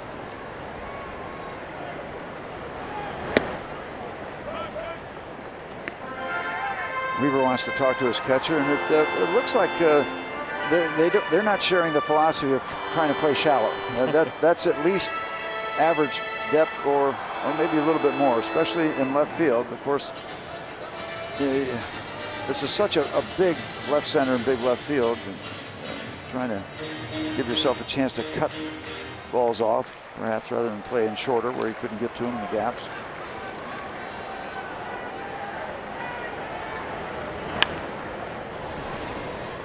Now 1 and 2. Oh, Get it, Sam. They already got one, so she wanted to give it to someone new.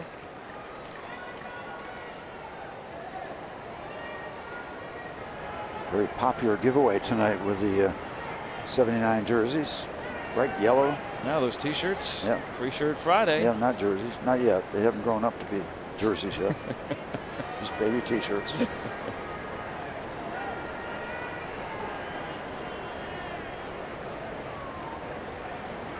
One, two. Missed. Fastball at 84. I think you're showing on the chart before with the various pitches that Weaver has. He has this traditional fastball and then kind of a cutter. So a couple variations on the theme.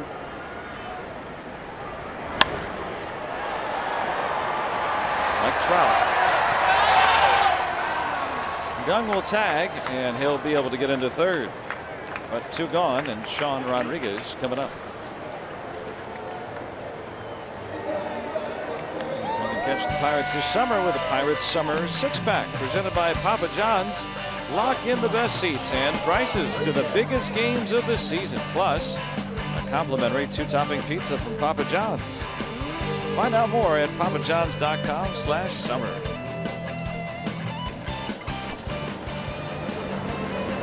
What a gorgeous night tonight. Warm night here on the North Shore, Pittsburgh. And just in case you're wondering, as you check out the Riverwalk, that Jared Weaver has not thrown a wild pitch. I don't think he throws hard enough where catcher can't adjust and get in front of a pitch. That one hit well to center. Hanging up there in the notch. And Trout able to get there. 3 long, hard outs in the inning. And the Pirates turned aside.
Beautiful images on our Allegheny Health Network Supermo.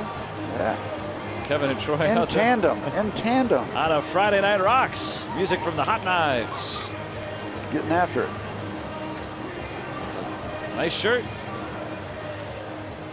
Great vantage point. Great pictures from those men and all of our cameramen and women that provide all the beautiful pictures for you. Scahill back out there. We were talking about his work last year. An ERA of 264 in his 28 appearances. As he delivered there, as the Pirates need to put up a 0. I mean, you just got to stop this gradual business that the Angels are doing. There's been too many Angels in the outfield tonight. hitting balls out there. 1 home run, but some extra bases, some walks. Liriano, his shortest start of the season. His ERA up to 5.25 now after the outing tonight. And like you said, Steve, you know, Liriano's had several very good outings this year, but he's had several also that leave you scratching your head a little bit. You know what Mama said, you know, when he was good, he was very, very good, and when he wasn't, it really wasn't. He's not used to seeing that.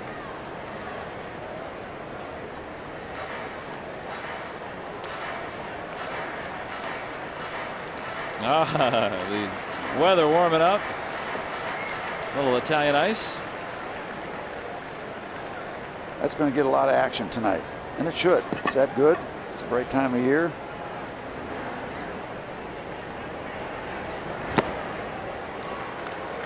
And Petit down on strikes. Let's look at our Allegheny Health Network injury update. The Angels, do we have enough room? Well, that's some of their disabled list. They've been hit hard. Garrett Richards and C.J. Wilson, two of their best starting pitchers. Rotation's been plugged. They traded for Andrelton Simmons in the offseason. Great Gold Glover.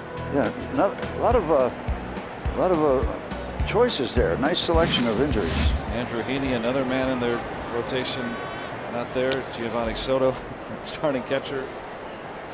But the Angels hanging around. They're 5 games under 500. And 7 back in the American League West.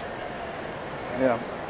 The tough thing about the road trip is we had such a good homestand, and what you want to not do is give it all back away. You did such a good job, 8-2, and then you turn around and you go 2-5. It just negates that stuff. And I think, would we lose 3 games in the standing as a result, or something like 5.5 to 8.5? Yeah, Pirates 8.5 back now because the Cubs don't ever lose. They did for a little bit, and the Pirates made some ground up. But 2-5 is disappointing, especially when you go. If you remember, we won the first game in each of the series. That's true. Now, you know, Texas division winners last year. The Marlins a tick above 500, but he liked, you know, if you're going to be a first place ball club or a postseason ball club, what's it? You know, you win 2/3 at home and half on the road, and you feel like that should get you about a .600 winning percentage. You win a lot of ball games. You usually go to the postseason when you do that. Pirates coming into tonight, they've won the 2/3 or close to it at home. They're 1 game under on the road, so not far from that unofficial recipe for success. But when you win those openers on the road, it sets a little tone that you can do a little damage and continue things. First win in Texas. Yeah, they beat Hamels. You know, that was impressive. Yeah, I mean, coming off the homestand, winning that first game against one of the top pitchers who hadn't lost in forever, I said, all right, we really got it going on now. Polanco with a big series against Texas. Jung just continues to be good. Just continues. Lots of extra base power since debuting. Jared Weaver. Don't rush. Don't rush. Don't rush. There you go. Second out. 4 up, 4 down against Scahill. This could be it. This could be the 0 we're looking for. Top of the 5th inning. The Pirates have not retired the first 2 men in any inning tonight.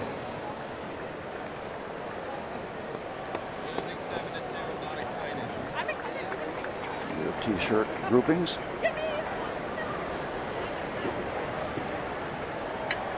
The ice cream for the kids on this warm night. Shouldn't be restricted. Should not be restricted to just kids. It's ice cream loaded.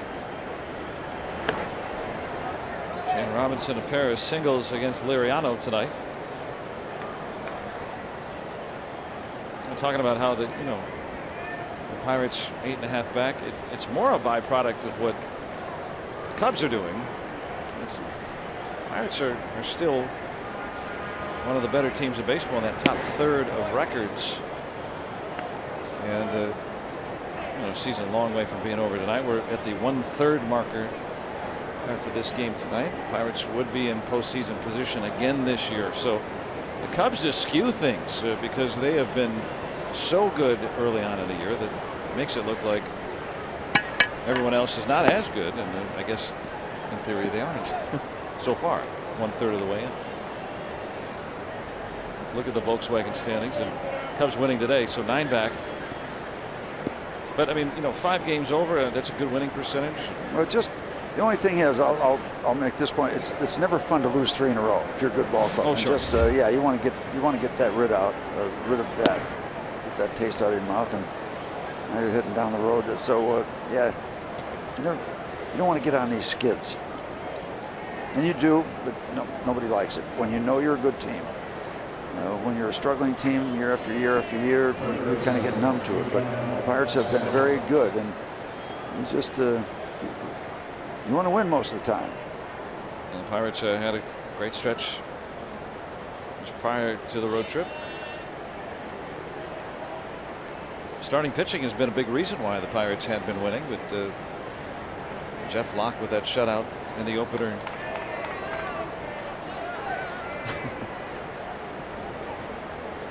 Dual uni for the Angels.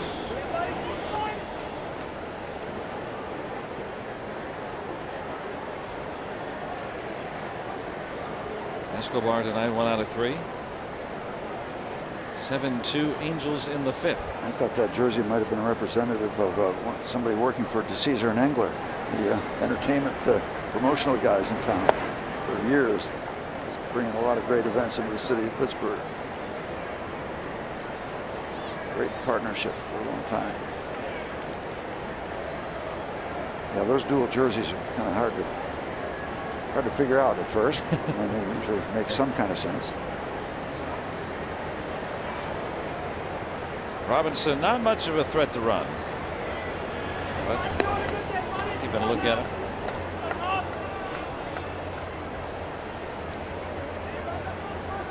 Former Cardinal. Yeah, all the Cardinals run, right? Remember in the 80s? Oh boy, God, the running Redbirds. Did they ever? It was a different time in terms of stealing bases. Vince Coleman over 100 steals, and Ricky Henderson in the American League would steal 100 every year. 100 bases. If you get to half 100, that's a big accomplishment now.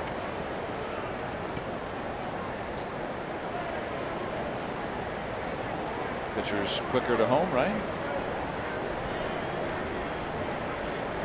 Robinson is going, and no throw from Stewart, so his first stolen base of the year. Things going the way of the Angels. Stole 6 bases with the Twins last year. That's a large jump right there. Chris Stewart just kind of eating the baseball.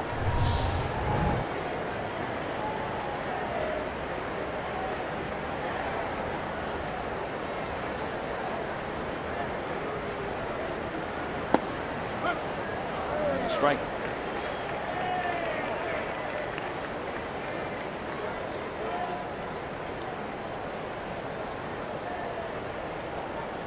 Escobar, part of that banged up Angels bunch, did not have to go on the disabled list, but was 3 games with a sore left wrist. 3-2.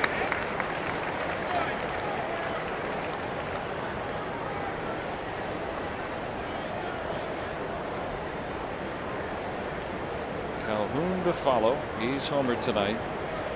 We don't want him to, but he's there on deck. Parrott. Having patience. Scahill will put up the first 0 of the night. A couple of strikeouts. And the last of the 5th on its way. 7-2.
Chris Stewart.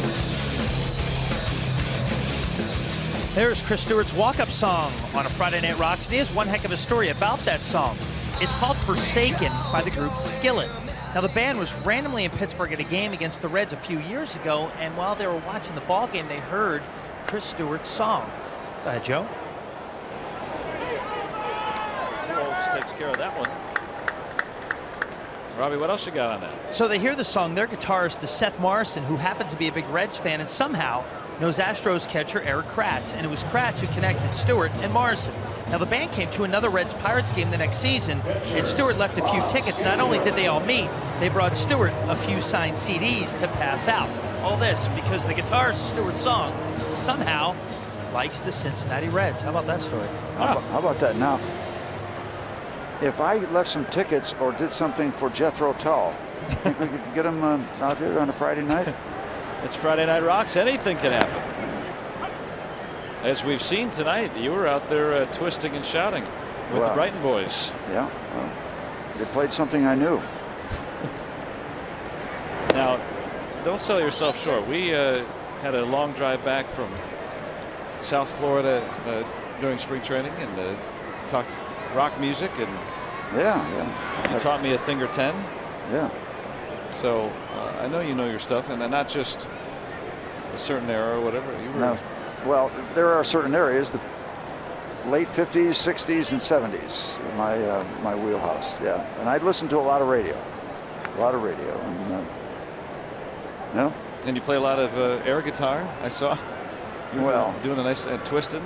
Yeah, well, you got to do that. You know, the guys are good, the Brighton boys. It's fun. That was fun out there. You get enough lubrication, you get up there and do a little karaoke. There wasn't much lubrication. We got a ball game to do, so it showed some restraint.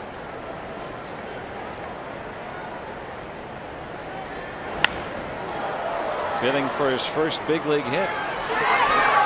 Robinson underneath it, retiring Scahill. Hey, there's Dan Corso, one of our cameramen who is in a band called Sacred Dominion, and Clint Barmas, recently retired shortstop, had that as one of their songs, is walk-up music for the Journey classic. Don't Stop Believing. Yeah, that's my songbook. As a matter of fact, a gentleman from St. Clairsville sent me a lot of good rock and roll music on some tapes. Ned Neuenschwander. I hope that pronunciation was close, Ned. But thank you so much. Great collection of stuff that I'm very familiar with. Now, if they did that when you were pitching, you know, the music to come out to when you started, what would you want them to play when you came out? I actually had one,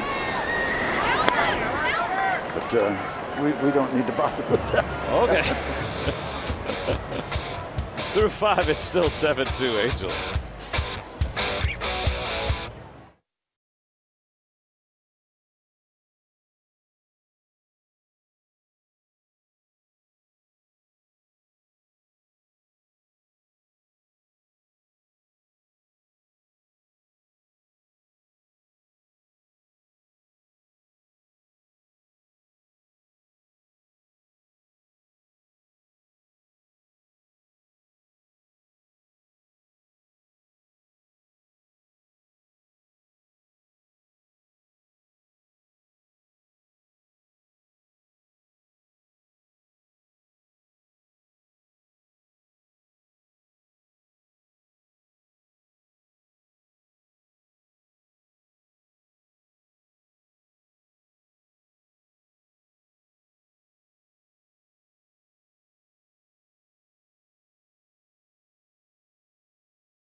7-2. Check out that glove. Wow, that's like a raspberry maybe. Yeah.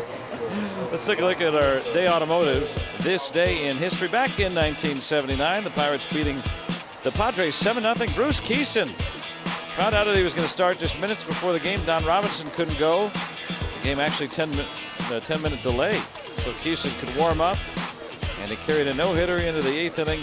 Scrap iron, Phil Garner tried a backhand ground ball, but it kicked off his glove. Kieson thought it should have been ruled an error, but instead that was the only hit he surrendered. 5 home runs, 2 by the late Bill Robinson. Yeah, Bruce, part of 2 championship teams, and that ball should have been an error. Should have been a no-hitter. By the way, Donnie Robinson and Bruce neighbors as we speak down in Bradenton, Florida. Look at that good-looking Buccaneer.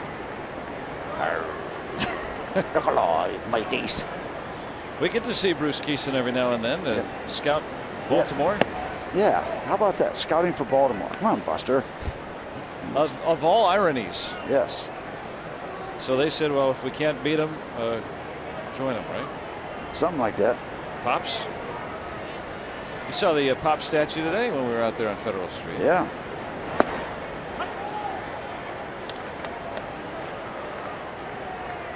Calhoun, Trout, and Pujols, the challenge for Scahill here in the 6th. Yeah, good-looking statue, a very substantial backside for Willie, creating a good bit of that power, I'm sure. I bet you a lot of opposing pitchers think that statue is life-size. Yep. Absolutely right. One of the best, Wilver Dornell Stargell. That was the first home run that Bob Walk allowed in his career. He talks about how that was such an imposing, menacing figure in the batter's box. Yeah, you faced him the first time. You don't mind giving them up to those kind of guys. I mean, you don't want to, but if you're in their book, means you're in the big leagues. They got everybody. One of many, yeah. Yep. Wilfredo Boscan is next. And there's a guy that can give you some innings. There has been starting pitching in his background. Boy, has he been good. Last pitched an inning on Wednesday, so maybe a few here tonight, maybe. Meanwhile, Scahill is yet to allow a hit. It's going on in the 4th.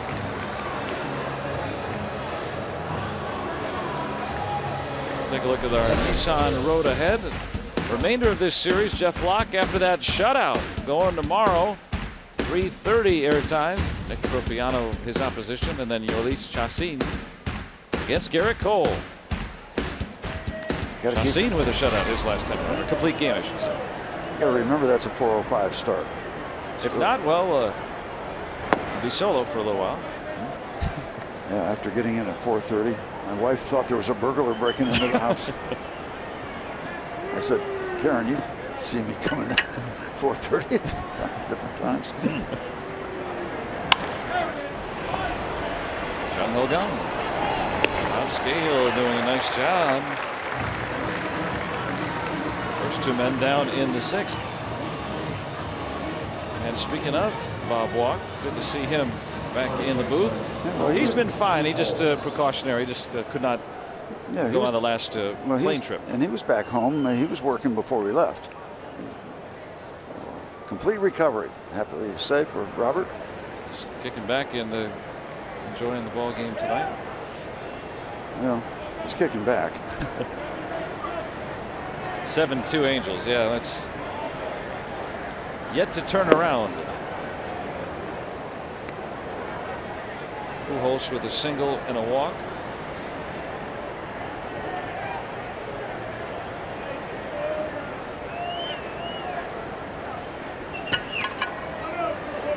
Three men on the left side of the infield. You know, every time I see the Angels or their media guide or hear about them, I see pictures of Gene Autry, and I grew up with Gene Autry. When he was the actor. Oh yeah, and singing cowboy, and you know all the Christmas songs, of course. Country, the Western movies. Yep. It was Roy Rogers, Gene Autry, Lash LaRue, Tom Mix. Longtime owner of the Angels.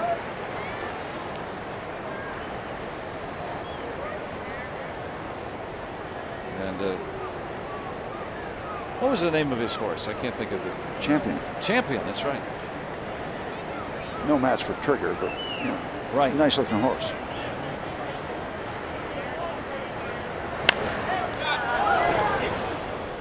Bob Uecker would tell me that Gene Autry was actually not fond of horses, which the ultimate irony that a guy who performed in westerns actually didn't like to be around horses. Tough being a cowboy when you're not really crazy about horses. He made it look good, though. Yeah. Magic, movie magic. Now full on Pujols, 3-2. 86 was a year where they won the division. I'm sure he was hoping that they'd make it to the World Series. What was their World Series year? 2002? 02. Yep. Took down the Giants in a thriller, really. Great series. Pujols will draw a 2-out walk. Yeah, when you were a kid, and when I was growing up, you either had to like Roy Rogers or Gene Autry. You had to pick one or the other. I always went with Roy Rogers. I was one of the few kids that knew the name of his dog. Yeah. Boscan losing. Yeah, getting ready. Here comes Ray Surge, so can talk and let you know that Roy Rogers' dog was named Bullet.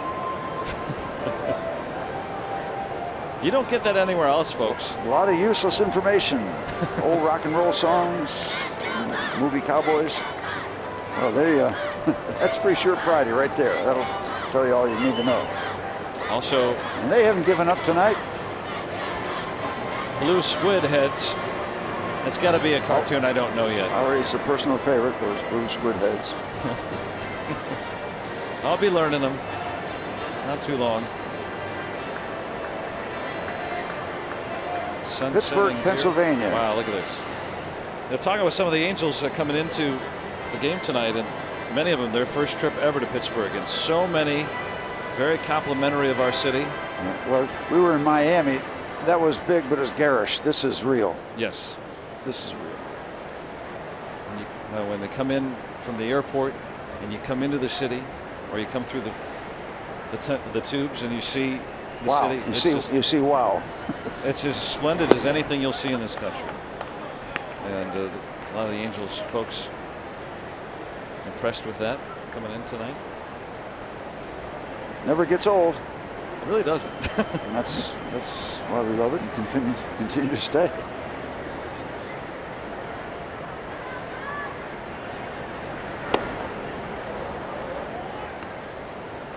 Well, once again, Rob Scahill getting the first two quickly, and then in the fifth, a walk and a strikeout. 2 quick outs in the sixth, free pass. Pitch count nearing 50. This will probably be his last batter. Hopefully, gets the final man and goes 2 2/3 scoreless. That'd be great. Foul ball.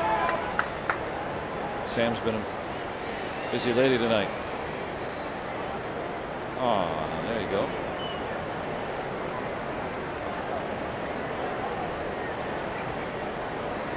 She'll never forget. Yeah, not only good seats to get that souvenir. Now, what about her? She has not gotten anything tonight.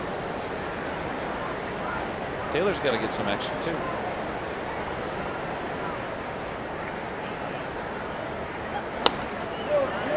Little poke in right. Soft serve.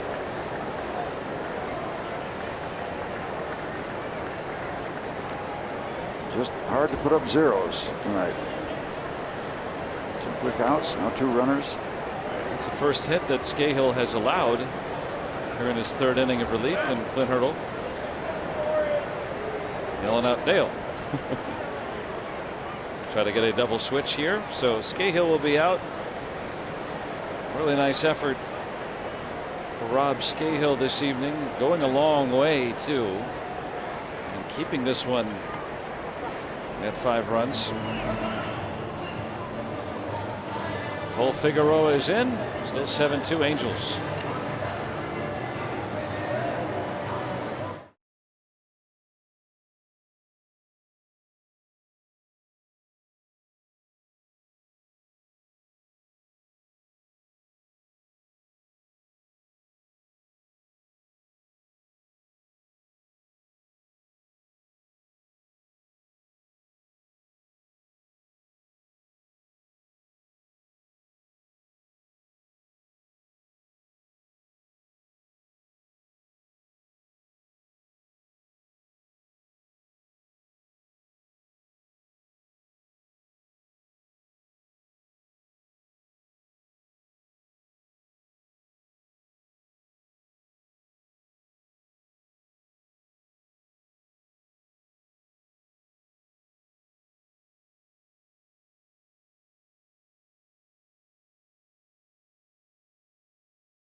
Screws and your Western PA Chevy dealers.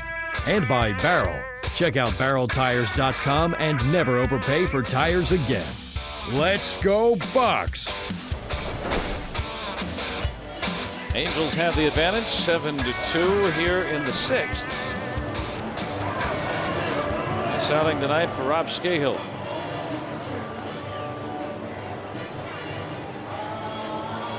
Will Figueroa now in the ball game, taking over at shortstop. John Jaso made the last out of the 5th, so the pitcher will bat in his spot, and Rodriguez moves over to first for Jaso. Now Wilfredo Boscan.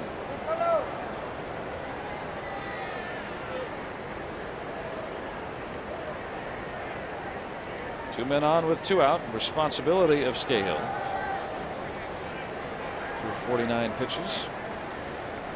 And Carlos Perez, 1 out of 3.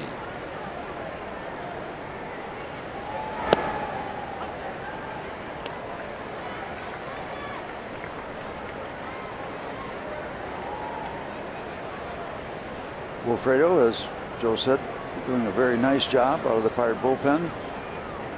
Get that first major league win after a long, long journey to get there.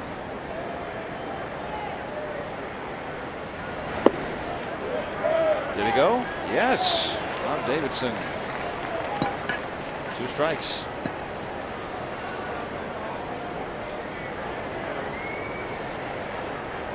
Boscan now 26 years old, a 4th organization. Now in his 10th professional season. Trying to keep the Angels in sight. They're down the road a bit, but they don't want it to get any further. 0-2.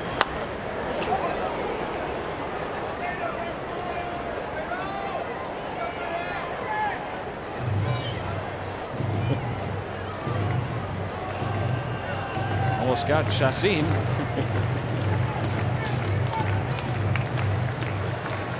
Well, there's a lot of neck wear.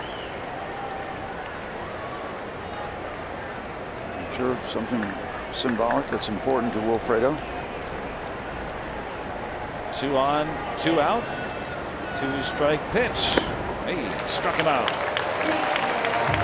Boscan strands the runners, and we stay at 7-2.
It's Friday night. It rocks.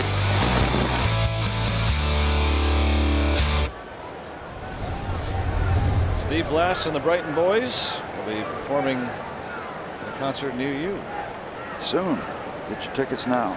Down on Federal Street here today. There's a base hit. McCutcheon leads off the 6th. Got a prediction. The Pirates are going to get a 3 spot here in the 6th inning. Uh-oh. It's on the books. This team's hard to keep down for long.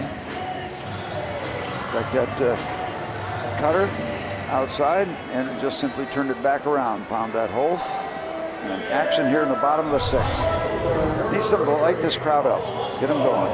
There's a couple of pretty good ball players right there. Albert Pujols joining McCutcheon over at first. Gregory Polanco. He has struck out and walked tonight.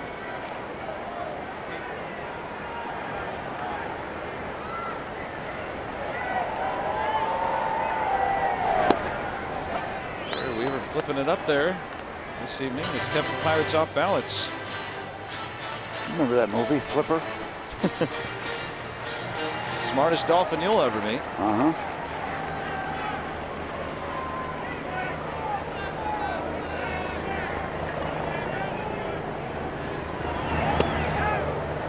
Maybe besides Dan Marino, but ball to strike on Polanco. Look against Weaver. Weaver's a 3-time All-Star. 2010, 11, and 12 for this right-hander. There's one. And Polanco beats out the relay.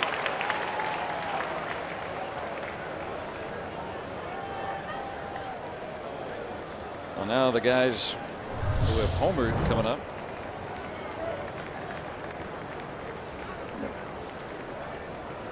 Got good speed at first base, but you don't want that as a at the cost of an out. It's the big part of your batting order. Really, at least legs out the safe call. Angels considered it for a moment and realized, not going to win that challenge. He could not get a lot on the relay throw, so Polanco aboard. Marte is homered tonight, and he wraps this one. Base hit. And fortunate for Robinson that he had that corral and come up and he was lined up correctly, because that could have been a very difficult hop and left everybody continuing to run. So the Pirates get it going here in the bottom of the 6th. They got a little action. And this ball is hit hard. You can see Robinson.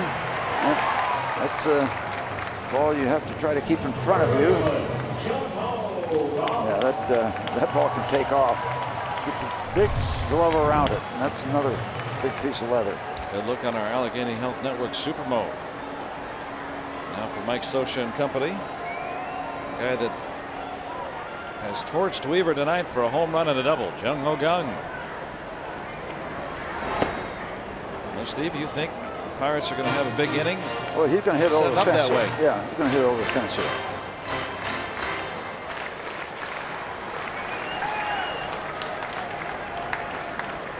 Hit his 7th home run back in the 2nd. And, they'll get a new baseball, and while we look at that, I want to say hello to our newest Pirate baseball fan, 10-year-old Nicolette Lutheran. In the last home game before we took off on the road, Nicolette apparently has fallen in love with her Pittsburgh Pirates in the game of baseball. So welcome aboard, Nicolette.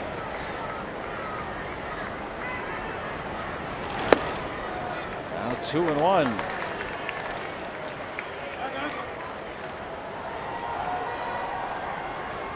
Not a guy you want to fall behind. I know we're back home when we get that crowd shouted from the shadows out into this beautiful pasture. This one hit well, but right, too right, and Calhoun just got underneath it. And Rob King's got a game break.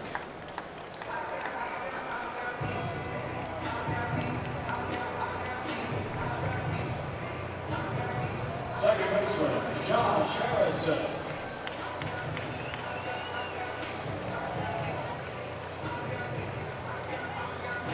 And Loney down in El Paso. Padres AAA club. Lucas Duda out for some time. Mets needing a first baseman. Used to see a lot of James Loney out in that Dodger uniform. That's right. Jacksonville when he's come up through the minor leagues. He was a heck of a prep pitcher too. James Loney. Throwing from the mid-90s on the left side. Still time for some action with 2 outs here in the 6th. Speed on the bases. Another floater at 69 miles an hour. Just below the speed limit. Yep. Sangy used to call that the old Flip Wilson. The comedian. Yeah. Yeah. He'd come out to the mound and say, "You want to go to the old Flip Wilson? There's 20,000 people watching a Major League Baseball game. They're paying $25 a ticket. Here's a catcher talking about Flip Wilson." They always want to know what's in the conference. What's in the conference? Well, yeah, he was telling me he wanted to lean on the old Flip Wilson a little bit.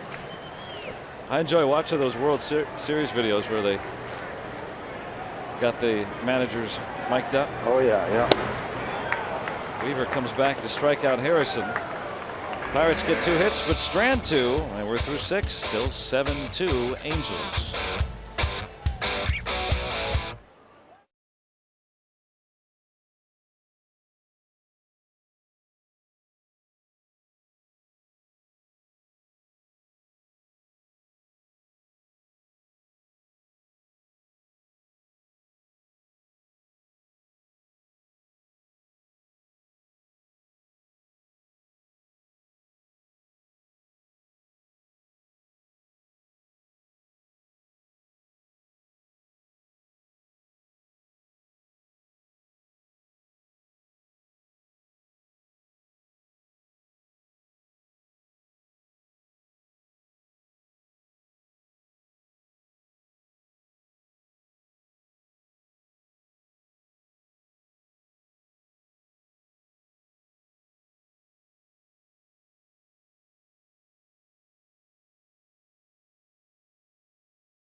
Greater coverage of baseball, and Hunter Pence is going to miss 8 weeks. Hamstring concern for the Giants. Pirates playing the Mets next. David Wright will not be part of the ball club. Neck concern keeping him out 6 to 8 weeks, and we talked about it earlier about those Mariners. One of the better comebacks you'll ever see. Down 10 runs. Beat the Padres last night. Their owner outspoken about the Padres play. That was before that game. Not happy. Well, you can take it up a notch after that kind of game. Hunter Pence, by the way, one of John Wayner's favorite ball players, and good man, Johnny. You're fouling, your ball fouled away. Hunter Pence plays the ball game like it should be played. The Mad Stork, I call him. Because he looks a little different in the uniform, but he plays it the right way. You're on a good man, John. plays hard and yeah, he does. And plays good. But looks very unorthodox. Gregorio Petit intentionally walked. Run-scoring double in the third. That was against Liriano. Gave up 7 runs tonight and 10 hits and 3 in the third. 6 earned out of the 7. Not a good night. Rob Scahill 2 in the third scoreless, and now Boscan, who retired the final batter of the 6th. 92 miles an hour, Wilfredo. he has done nothing but look pretty darn good since being called up from Indianapolis. From his first pitch on, just very poised. Well, he's been playing and pitching for a long time. And you bounce around organizations for about 10 years, you're gonna learn some things about professionalism. There's a little quick pitch. He might have surprised everybody, including Stewart.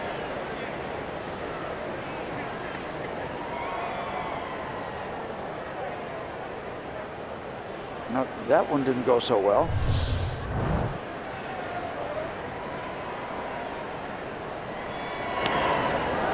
Yeah. That's not going to be.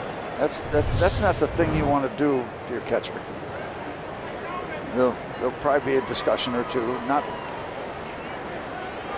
terribly harsh, but your catcher is your best friend when you are a pitcher. You don't need to surprise him. Don't need another catcher banged up with Cervelli not starting tonight after being hit in the foot. Had to come out of the game yesterday. Got hit flush in the arm with a pitch. And not even batting.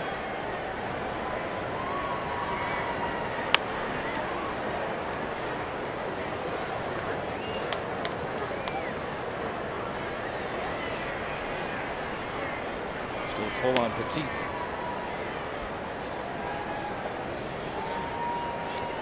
I'm sure that one didn't feel good. No, and anytime you talk about professionalism, we're talking about that for Boscan.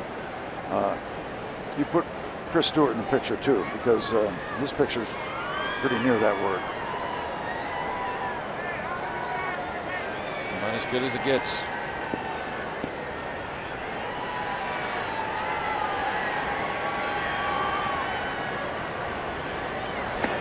And ball 4.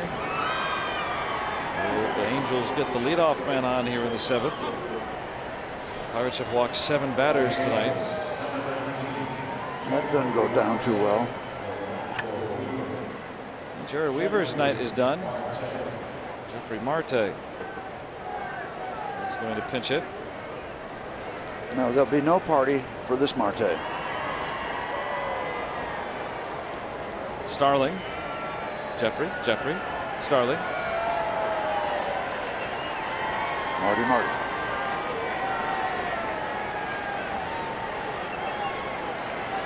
Jared Weaver, 6 innings, 2 runs tonight on a pair of home runs.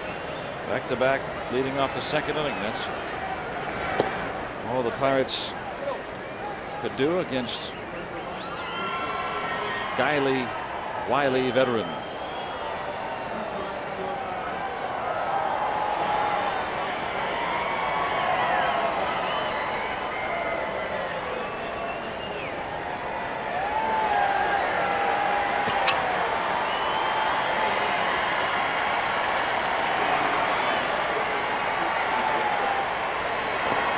Now 2-0 to Marte.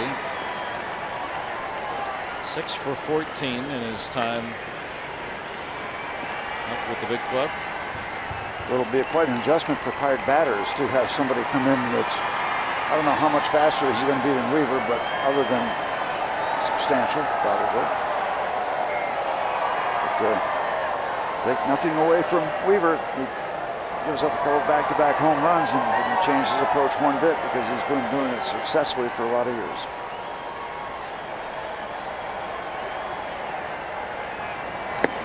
Now 3-0. And one of the great qualities that helped get Boscan to the big leagues was control. I believe in 40 innings down there in Indianapolis, 4 free passes. Yeah, great command. That's but also as a starting pitcher, and pitched just 2 days ago, so not used to being a reliever this year. That one missed inside. Back-to-back walks. Yeah, 4 walks in all of his time in Indy, and 2 here in the inning. And you're right about speculating and somebody coming in and giving Clint Hurdle a lot of innings. It could be Boscan that Clint wanted to not only get out of that jam in the 6th, but maybe give him the 7th and 8th. Bedrosian. Cam Bedrosian. Any relation to?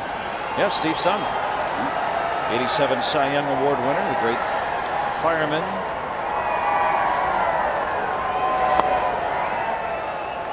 Now Stewart needs to talk to Boscan. He'll go out and tell him, we can't help you unless you throw strikes, and by the way, don't surprise me again.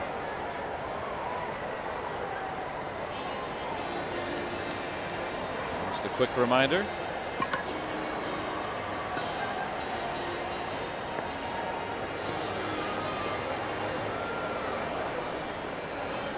Not sure the year or the career year frame that Bedrosian had. Not sure if Bob was involved in competing against Steve Bedrosian. He competed against him during his playing career. Yeah.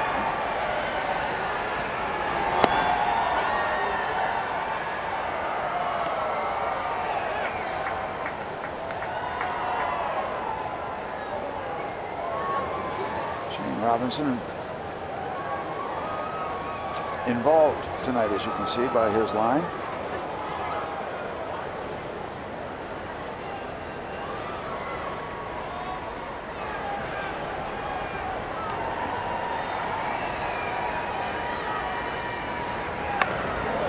Had to defend himself. Good thing he bunted that ball. He might be wearing it, but he gets the job done. 1-3 sacrifice.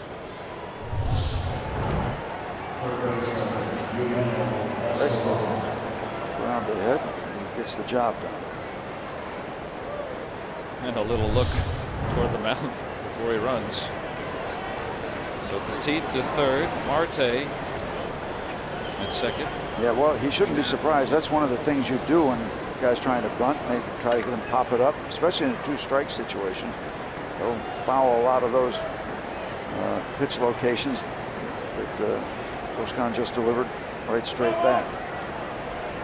Escobar 1 out of 4. Infield in for the Buccos, trailing by 5 in the 7th. Can't afford many more anymore.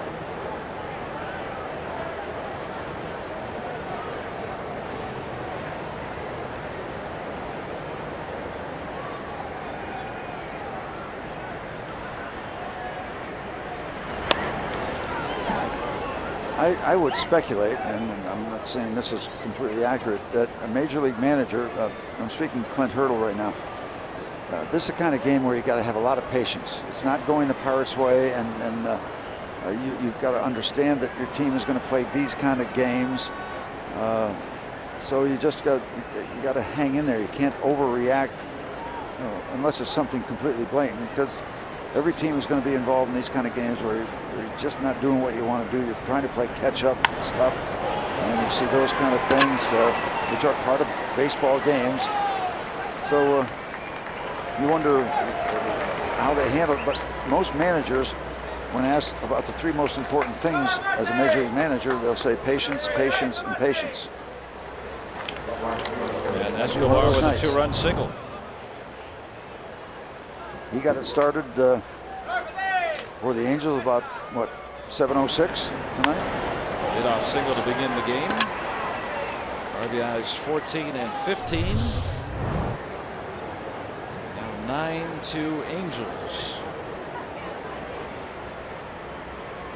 Like you said, Steve, Boscan, they need innings out of him, so no activity in the Pirates bullpen. And here comes the toughest trio in the order. Calhoun has homered tonight. Trout to follow. Somewhere lurking, number 5.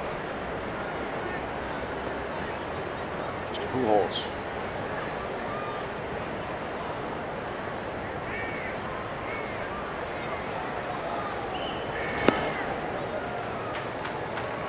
Now 1-1. And just a reminder, as you enjoy a cold one, look forward to Miller Time later in the game. Brought to you by Miller Lite.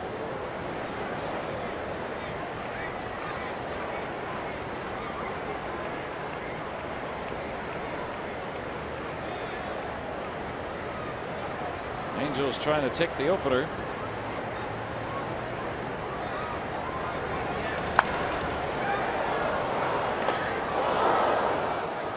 Cubs have already won today in a shutout win, so unless the Pirates can come back, they would slip to 9.5 back of Chicago, which would equal their largest deficit of the season. Tonight marking the 1/3 point of the year. Is that John Lackey picking up the business for the Cubs today? He is the guy that won Mike Scioscia World Series in 02. 6-2 now in the year for Lackey. Stewart can't find it. Escobar jogging into second.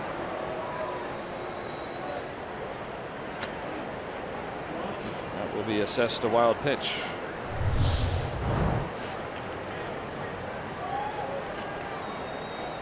Look down. If it's not right there, then you start scrambling as a catcher. That's an awful feeling for a catcher, not knowing where the baseball is.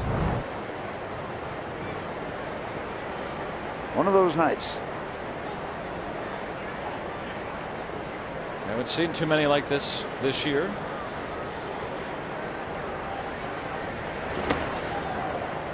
Three and 2. Pirates losing the final 3 games in Miami by a combined total of 4 runs. Very seldom have seen the Pirates on the opposite end of a one-sided affair, but there's still time. Well, hope springs eternal. Usually more like the 8th and 9th innings, but sometimes get a little desperate earlier. And another walk. Way out of character for Wisconsin. 3 walks in the inning.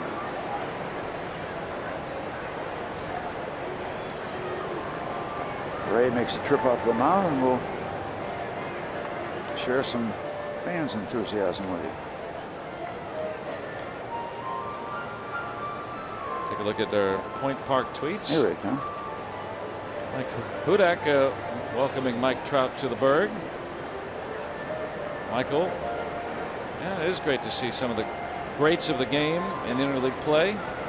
Groovy Tony, hopefully I didn't violate the trademark. He's excited that Mike Trout in town this weekend. Sure. Yeah, a lot of respect for one heck of a baseball player. He's 24 years old. You get to the big leagues by the time you're 24. It feels pretty good, right? Yes. Yep. Already accomplishing so much. Do the things you've done by the age of 24. It's even more impressive. Well, the Angels note that guys with 150 career home runs and 500 runs scored. Trout on that list, along with Albert Pujols, King Griffey Jr., A-Rod. Got the Trout hat going. Frank Robinson, Mickey Mantle, Mel Ott, and Jimmy Fox. Those are some great names. Doing that by the age of 24. I don't think Frank Robinson ever had a cool customized hat like that, though. No, he didn't. But I know he had a very, very good bat. Did Mel Ott have Ott's Otters cheering section or anything like that? Good. Or Ed Ott.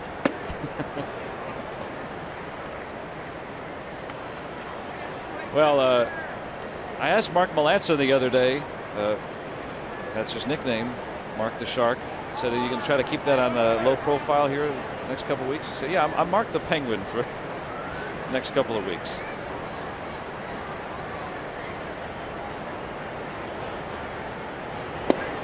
I've never known to have a Trout get the upper hand against a Shark.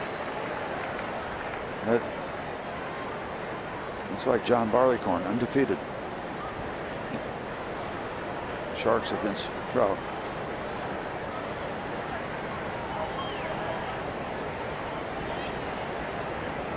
Well, it's another walk, and for Boscani, he's walked as many batters in this inning as he did the entire season in Indianapolis.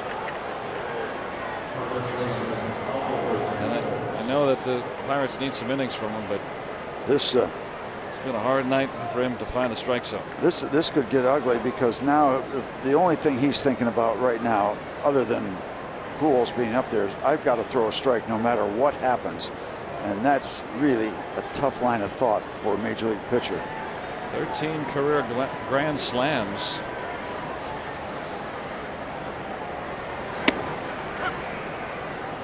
Ten walks issued by the Pirates tonight.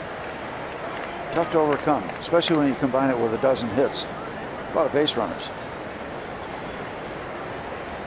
And this is a time for Albert Pujols that he fantasizes about. Third time this year the Pirates have walked 10 men in a 9 or lesser inning game. And now all of a sudden 0-2 after throwing a really fine curveball. So you never know what's coming next in a baseball game. And it goes right down to pitches.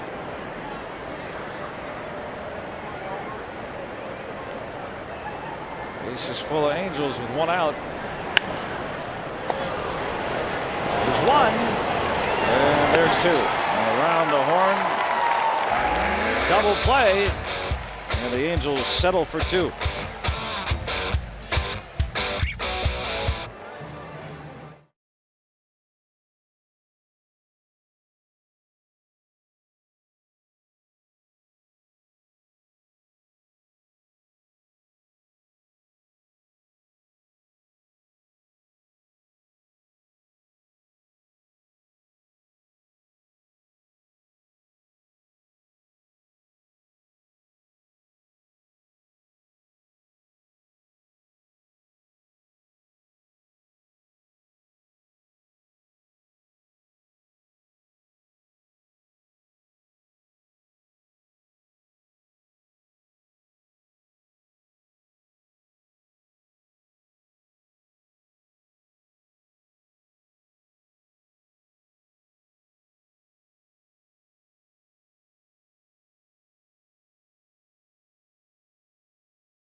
On Root Sports is brought to you by Kenny Ross, Total Confidence Pricing, and by Levin Mattress, located in all Levin furniture showrooms and freestanding stores.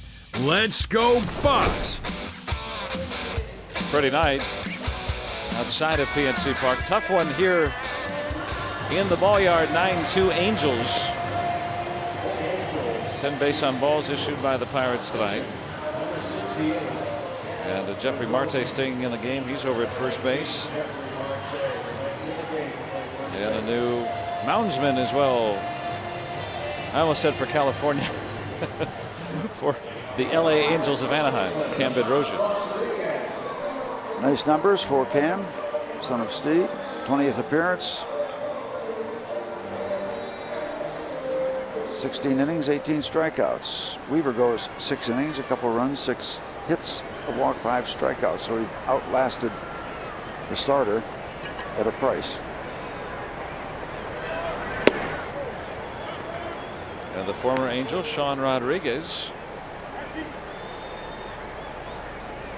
teammate of Jared Weaver, who had 6 innings tonight, 6 hits, a couple of runs, a walk, 5 strikeouts. Gave up back-to-back home runs to Marte and Gung in the second. And that's all. Told you there'd be a different numbers, or several different numbers on the radar gun. 96 miles an hour there. Quite a stark contrast from Weaver, who working about 84 with the fastball.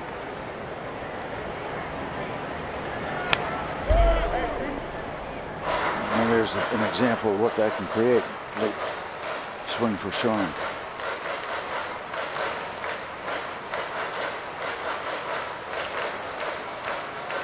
We don't need the rally monkey. We need those sticks they used to use. The thunder sticks. Yeah, that's what we need. The inflatable plastic sticks that had that kind of tinny sound to it. Yep. Came over from Japan, popularized for a short time. Thank goodness.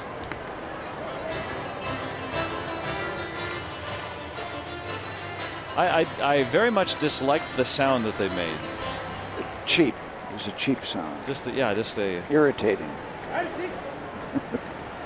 Just a weird tinny buzz. Tough night for the Bucco fans. Tough night for Sean.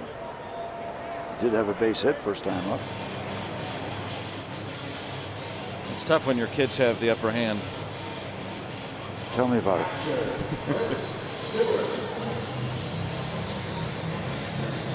I'm about to learn myself. Both in the same boat there. They are literally family, I would assume.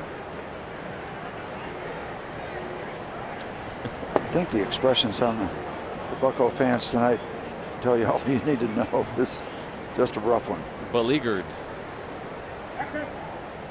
Forlorn. But they'll keep the faith. They do keep the faith. They have proven that. But still waiting and still here. There's still a chance. Stoic.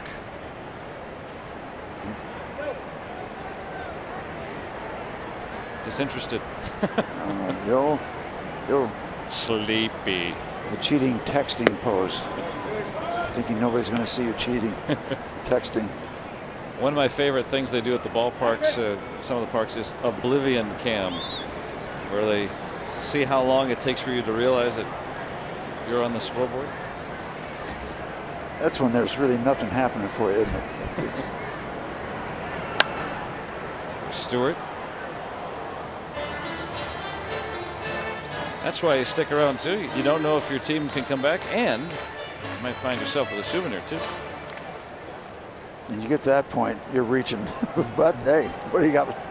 What's you got going on for that period of time? Everybody okay? Yep. Cam Bedrosian, as Steve pointed out, the son of Steve, not you, Steve Bedrosian.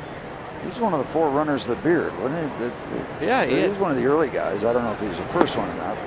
He and the ex-Pirate Gene Garber. Yeah. Working out of the bullpen with a beard. Not quite. Time out. Is that something imprinted? No, that's on the shirt. I thought he had something emblazoned on the beard itself. It waved. There you go. Yeah, you're on. Why would I be on?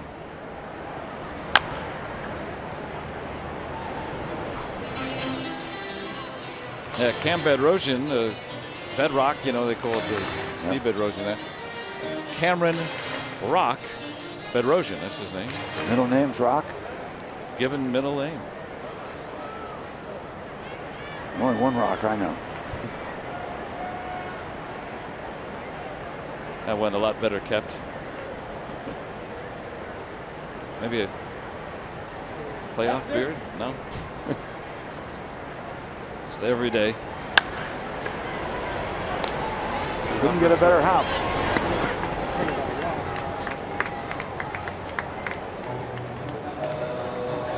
You're right. I think the Angels just had so much time to rest up. I don't even think they came in on the off day. I think they came in, what, Wednesday? I believe that's right. Coming in from Anaheim. Mike Scioscia's bunch. Trying to take the opener tonight. Well rested.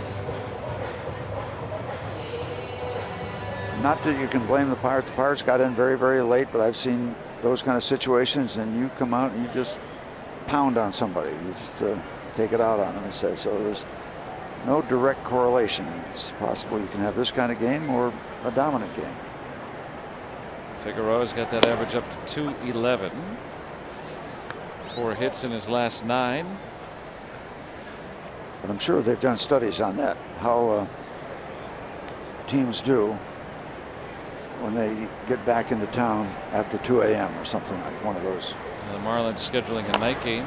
Some teams will schedule day games as a courtesy. And the game ended up going 12 innings, so that prolonged the affair. Hence the late arrival. And the Pirates getting in about to bed about 4:30 in the morning. But that happens over the course of a baseball season.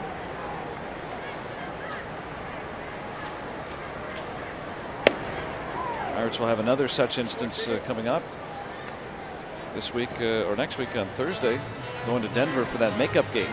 Right after a night game here, out to Denver, play the game, come right back and finish up the homestand. So that happens over occasion.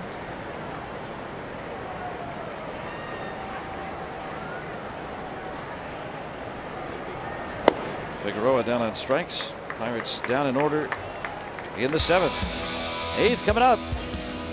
All Angels.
Jeff Bannister reuniting with his old team, and plus a look back at Juan Nicasio's road back after an incident on the mound that almost cost him his life.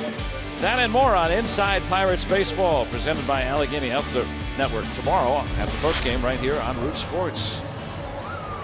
Top Mount Washington. Yeah, looking for some, they always say it, some divine intervention. A lot of it. It's working against us tonight against the Angels. Yeah.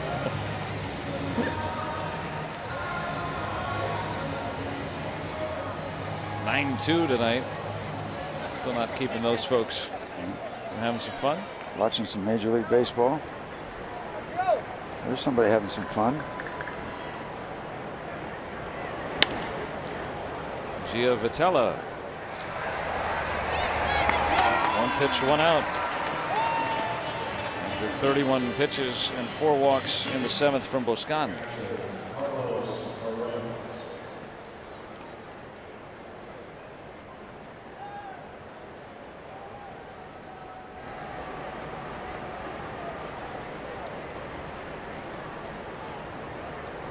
Be interesting to see tomorrow afternoon if Jeff Locke can pick up where he left off against the Marlins. He had that brilliant 3-hit shutout, and we hope that that has created a foundation for him to put together some good starting pitching. He was brilliant. Try to get that good start. Get that to continue. Locke's been a little bit better. Almost every time out, it seems like he's just getting a tick better. I mean, you can't get better than what he did last time around. So it's something in that vicinity. Boy, that'd be great. Pirates need to stop this little skid here, losing the final 3 in Miami. There's a hit for Perez. Does not run well. That they still try for 2. he'll get in easily now. And people have a tendency to categorize a starting rotation. Here's the number 1 guy, 2 guys, 3 guys, 4 guys.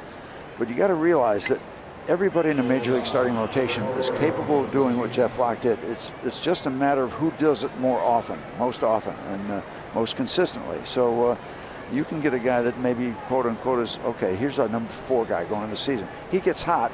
Forget about where he is in the rotation. He's the best guy in that rotation for that period of time. So for that period of time, he's the number 1 guy. And a guy like Garrett Cole can be the number 1 guy for a long time. But he can struggle, and somebody else might take over as the quote-unquote number 1 guy. But what you want is somebody as the number 1 guy who's really pitching well. So, and consistently, right? Yeah. And you want him to stay number 1 for as long as possible, and you want other people competing. And you have a tendency, if you have a good starting rotation, maybe to have those lines blur between 4 and 2 or 3 and 5 or 1 and 2, all that stuff. Just want them to put together those good stretches where the rotation turns itself around, 3 or 4 times in a very positive fashion. Every manager wants that from the starting rotation. You can't be brilliant all the time, but have somebody, 2 or 3 guys on a consistent run for a period of time. That helps the whole season. Well, the Pirates with that very good start from Garrett Cole back on May 15th at Wrigley Field. Remember, that was the first Pirates win against the Cubs. Coming into tonight, the starting pitching for the Pirates, a 2.81 ERA since and including that start before tonight. So kind of got things going.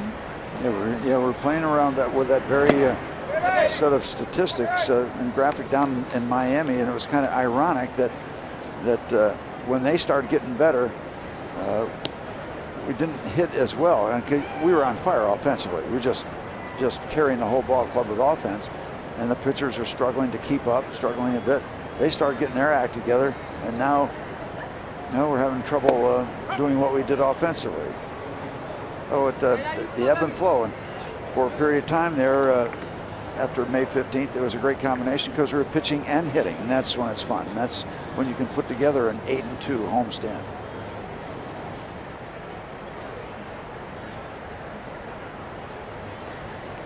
Nine to 2 Angels here with a man aboard.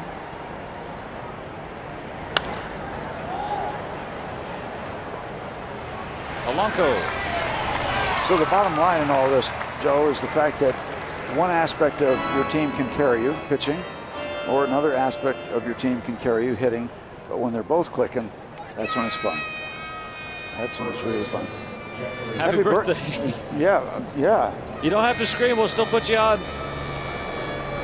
I guess it's your sixth birthday and he wants a ball. Loud noises. I think he said, "Let's go Bucks." I think so. I could barely hear him. I could actually hear him not on the microphone. Down in section 12. Marte. And Young able to throw him out. Throw him a ball. You happy with that out? Not really. He wants runs.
Down tomorrow as the Pirates continue the series against the Angels, and our coverage begins at 3:30 with Pirates pregame presented by WB Mason right here on Root Sports. New pitcher for the Angels, left-hander number 65, Greg Mahle, as Bedrosian goes a very impressive inning. Nothing across except 2 strikeouts. Mahle's numbers after 20 appearances. Third pitcher of the inning, Weaver went the first 6. Bedrosian 1, and now Mahle to work the bottom of the 8th. Mahle, okay. We were told he's Mahle. Okay. Greg M. Greg Mahle. And Boscan in the pitcher's spot.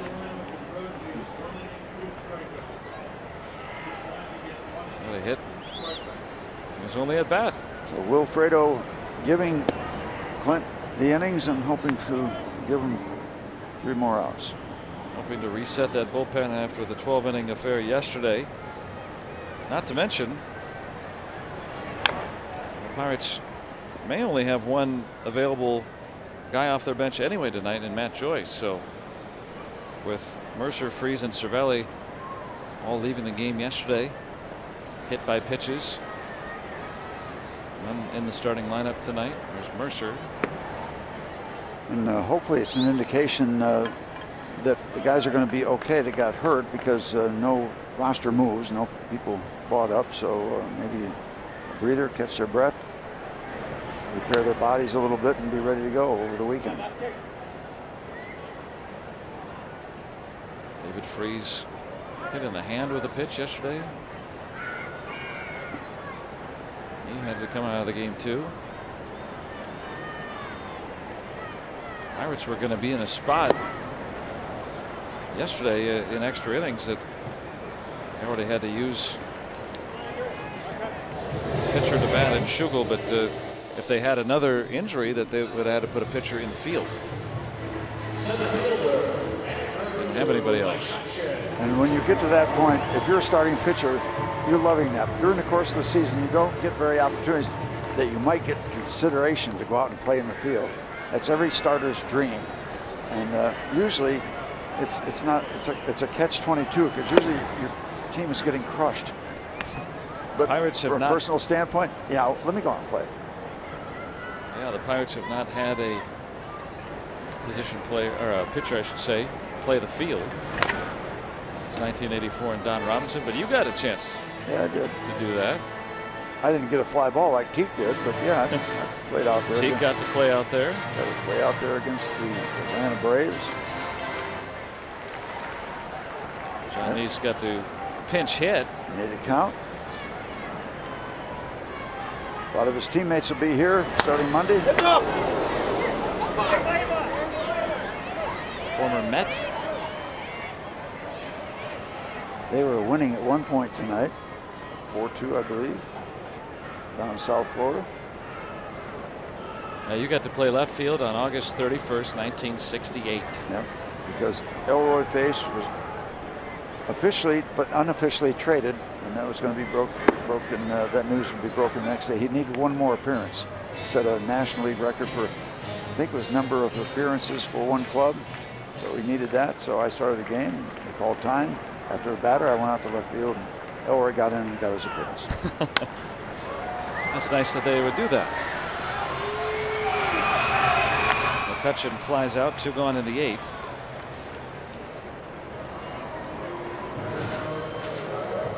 Terry Forster has also played the field. He played right field.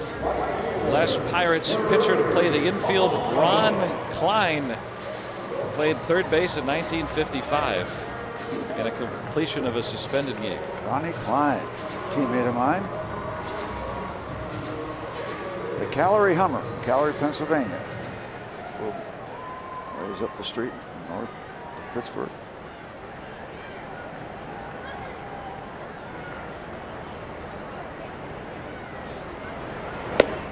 Polanco tonight, a walk, 0 for 2. The faithful, the faithful, the faithful.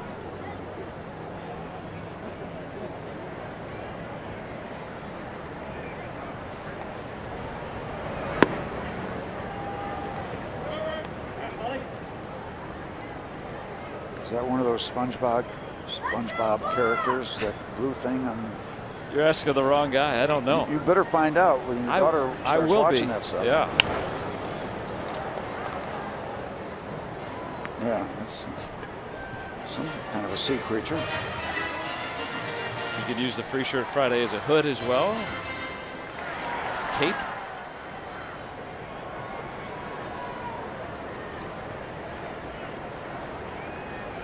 They've been dazed.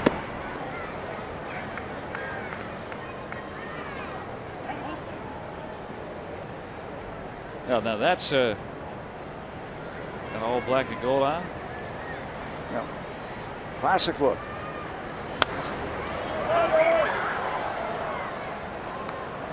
Steelers, you got Pirates. Everybody ready for the Pens tomorrow night. Up 2-0.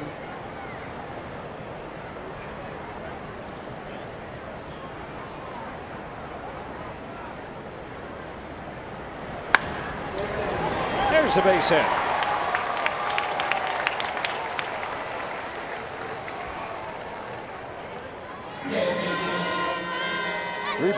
No way. All of them got a baseball. Big night.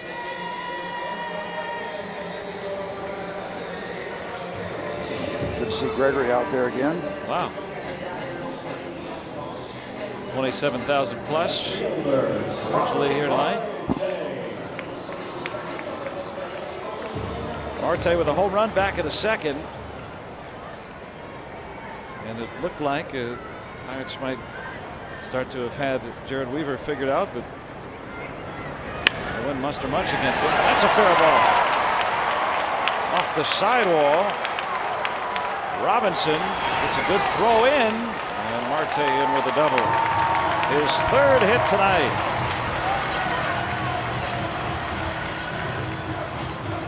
And the Pirates starting to get to the rookie Malley. Might have been right over. Might have got a piece of third base as it went by.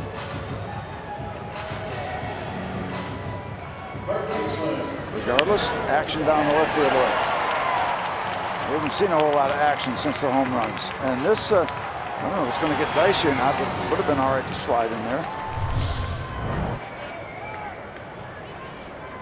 17th double for Marte. Closing in on the league lead. Polanco shared entering play tonight. One more. You've seen so many guys when they don't slide and stand up. It's an awkward contact with the base. Which foot to use, and just go ahead and slide. We're talking about the pop-up slide last night that we saw Ichiro make. Yep. That seemed to have died. So efficient, effective, safer. It used to be thought that if the ball gets away, you're in a position, you bounce right up, and you can take that extra base. I don't really see it anymore. Strike three call. Gunn down on 3 strikes. So a couple of hits and 2 men left for the Buccos as we head to the 9th.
Rocks. Music from Spinning Jenny. Sounds like I used to play tag with my sister and blindfold her. Yep. Spinning Jenny. Robinson, Escobar, and Calhoun. Boscan on for his 4th inning of relief. Angels collected 3 in the first, another in the second, 2 more in the third, and another in the fourth off Francisco Liriano. Pirates have walked 10 batters tonight, but largely the bullpen effort pretty good. Scahill unscathed, 2 1/3, scoreless. Boscan ran into trouble walking 4 men in the 7th.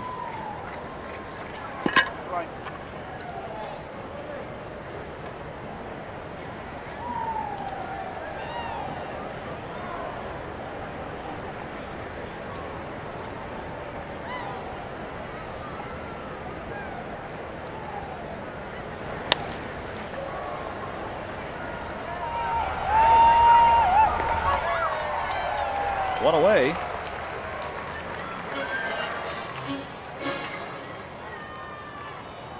Third baseman, Escobar.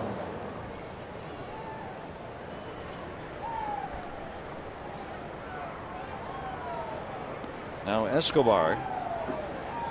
So Boscan, if he can get through the 9th, he'll go the same length as Liriano tonight, which is helpful.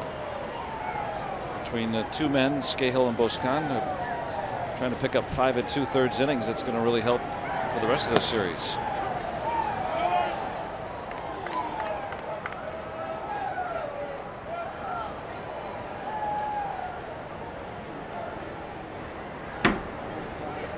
Escobar with a 2-run single back at the 7th. And now he needs to tie his shoe. Oh no, I'm sorry, that's the shin guard. Doesn't have laces there. And his sleeve pulled up. He looks like Ted Kluszewski.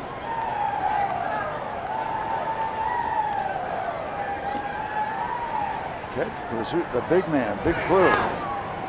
He used to clip his Yeah. sleeves to show off his big biceps. Yeah, why not?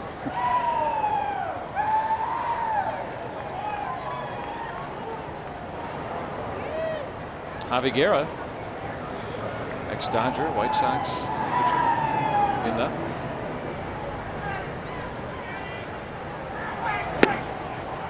You know, it's a point now where the Angels have multiple choice if they want to give somebody to work an inning. It's comfortable at this point. Somebody who hasn't been used recently.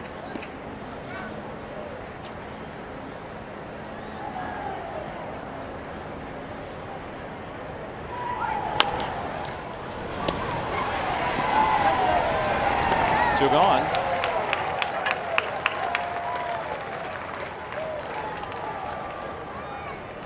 Well, the game got out of hand after the top of the 3rd inning. 6 runs scored at that point. The Angels, even though the Pirates answered with those 2 runs in the 2nd. But you give a day to Calhoun, a big part of that. Big part of that. Very impressive home run. I'm sorry, Joe. No, I was just going to say, you give a day to everybody else in the bullpen. So yeah, keep track of all still that. Try to win the series. Who needs some work and. Calhoun's a good player. He's walked twice tonight, a pair of hits. And Rafael Ortega will bat for Mike Trout here.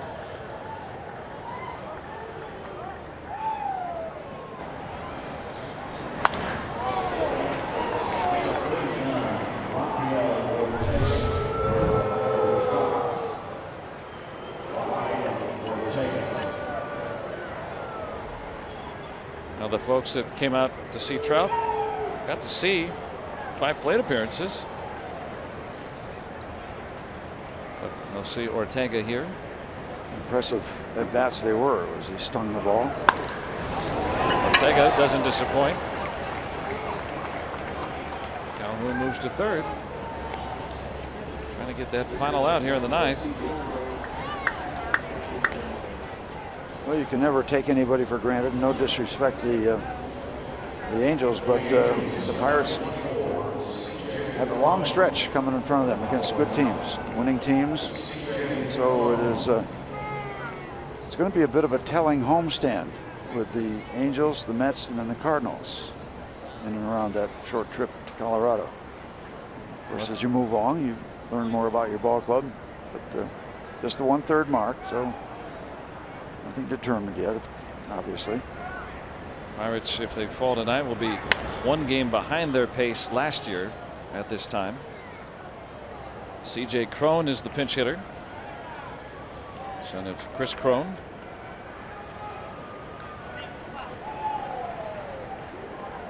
But for the Buccos, this would, if they can't turn it around tonight, would be 4 defeats in a row. And tonight the starting pitching wasn't there, but also the offense, as you mentioned earlier, Steve, since that outburst in the series opener Monday in Miami, this has been the longest stretch of a quiet bats that we've seen from the Pirates all year. Yeah, we did all right first night in Texas, but then we lost the next 2, didn't do much. The big 10-run spot, and then not too much, including tonight, the next 3 nights. So what? One big night, a lot of other nights, not too much offense. 1 and 2. And the thing is, we were really positioned well after the homestand to have a platform to really take off. Not that you're not allowed to do that now, but after 4 losses, that win-loss record has squeezed a little bit, and it's still a platform. You're still on the plus side, but you don't want to let this scenario go on. So Jeff Locke, need a good start from Jeff tomorrow, and/or good offense. This will get Boscan out of the inning. So he picks up 3 1/3. Pirates need 7 as we head to the bottom of the 9th.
Angels. She's explaining how this game went early. Rafael Ortega stays in the ball game. He's over in left field, where Shane Robinson had occupied the spot. He'll move over to center. And the Angels go with their 3rd reliever, Javi Guerra. Hoping to get him squared away. Checks in with an ERA over 8. Kind of opportunities a manager will look for a struggling pitcher to have a chance to get out there, maybe figure something out, or have that thing happen that every pitcher wants to hear about him and his work. He figured it out. He got it. It came to him. Something fell into place. It clicked. Hard to find it unless you're out in the middle of the mound, or out in the middle of the infield, excuse me, on the mound against major league competition. Guerra came up as a rookie with the Dodgers in 2011 and had ascended to the closer role his rookie season, a role that he kept part way into the 2012 campaign when Kenley Jansen eventually took over and has been in that role since. Didn't have to go far to change neighborhoods. With a pit stop in the Windy City in between, and parts in between in the minors, getting called up from Salt Lake, where the Angels keep their AAA club.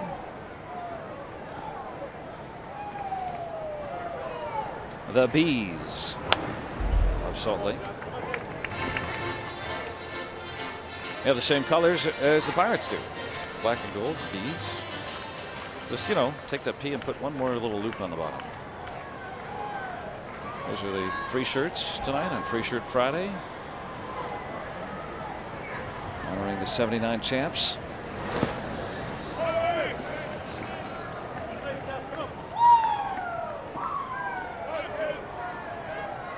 Sean Rodriguez due up to follow. He's got an infield hit tonight.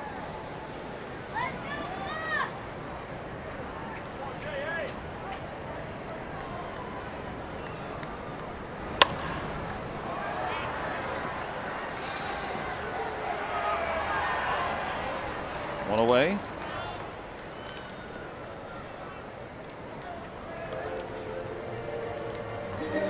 One away. Sean Rodriguez coming up. And really cool event before the game today. Some kids from Make-A-Wish were here from all throughout Pennsylvania and West Virginia. And fabulous organization. They were high school seniors that are on their way to college and receiving scholarships, part of Pirates Charities and Make-A-Wish putting that together today, and a really, really cool event. Some inspirational kids who have overcome some tough stuff and are going on to some really, really terrific things. Medicine, and a couple of guys want to be accountants. One guy didn't know what he wanted to do yet. Typical college kid, right? Yep. You know? Nothing wrong with that. So, but and all here at the game tonight got to stick around and enjoy a pregame meal and watch the ball game tonight. So thanks to everybody for letting me be a part of that today. That was really cool. Yep. And a great project that the Pirates are involved in, supporting. One of many.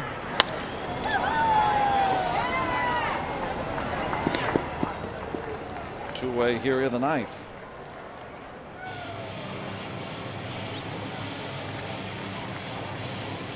A lot of things going on, not just during the baseball season, but all year round that the Pirate Charities are involved with.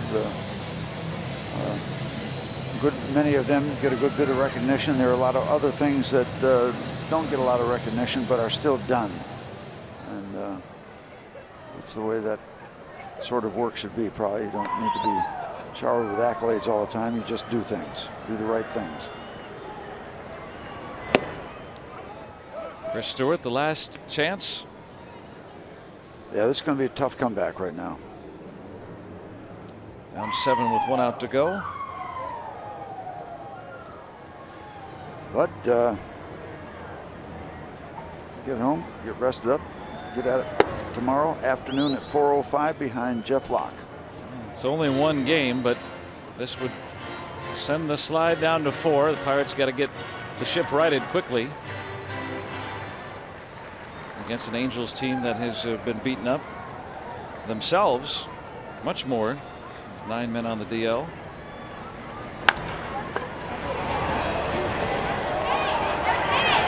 Guerra delivers a 1-2-3 ninth, and the Pirates in the opener of this series fall to the Angels 9-2, the final here tonight. And that's kind of what you call going quietly. Francisco Liriano's really struggled mightily, and the Angels got out in front and really never looked back. So the Pirates got the 2 runs on the 2 solo home runs, but that was the most excitement we saw all night, and we'll just put this one in the rear view mirror and start again tomorrow at 4:05. So the Pirates have lost 4 in a row. Try to get the ship righted tomorrow, but meanwhile, post game here at the ballpark with Robin Teak. Joe and Steve, thanks very much. And the Pirates following a similar script they had the first 3 games, falling behind early. Of course, this time they fell behind bigger early in this game, Teak, and now they've lost 4 in a row. Yeah, and this was just a game they were basically outplayed in every phase of the game. They were outpitched, they were outhit, they were outscored. The Los Angeles Angels of Anaheim, I got to remember that because they've had about 16 different names. But they were the much better team tonight. The Pirates really were never in this ball game from the very beginning. Buccos have lost 4 in a row, 6 of 7, just like we promised earlier in the game. It's Miller time, brought to you by Miller Lite. And briefly, the Pirates got back in this game. Bottom of the second, Starling Marte leads off with a home run to left field, just over the outstretched glove of Robinson. Then Gong came up, and he followed with one that was a no-doubter. 423-foot home run, his 7th of the year. The Pirates got it to 4-2 at that point, but that was it. Miller time brought to you by Miller Lite. The Pirates never getting closer than that 2-run deficit. So the Buccos lose for the 4th consecutive time. Coming up on Pirates postgame, presented by the Allegheny Health Network. We'll have extended highlights from this game, postgame reaction from manager Clint Hurdle and others, perhaps another injury update on some of the injured Pirates. Our minor league update includes Jamison Tyone. That and more coming up next on Pirates postgame.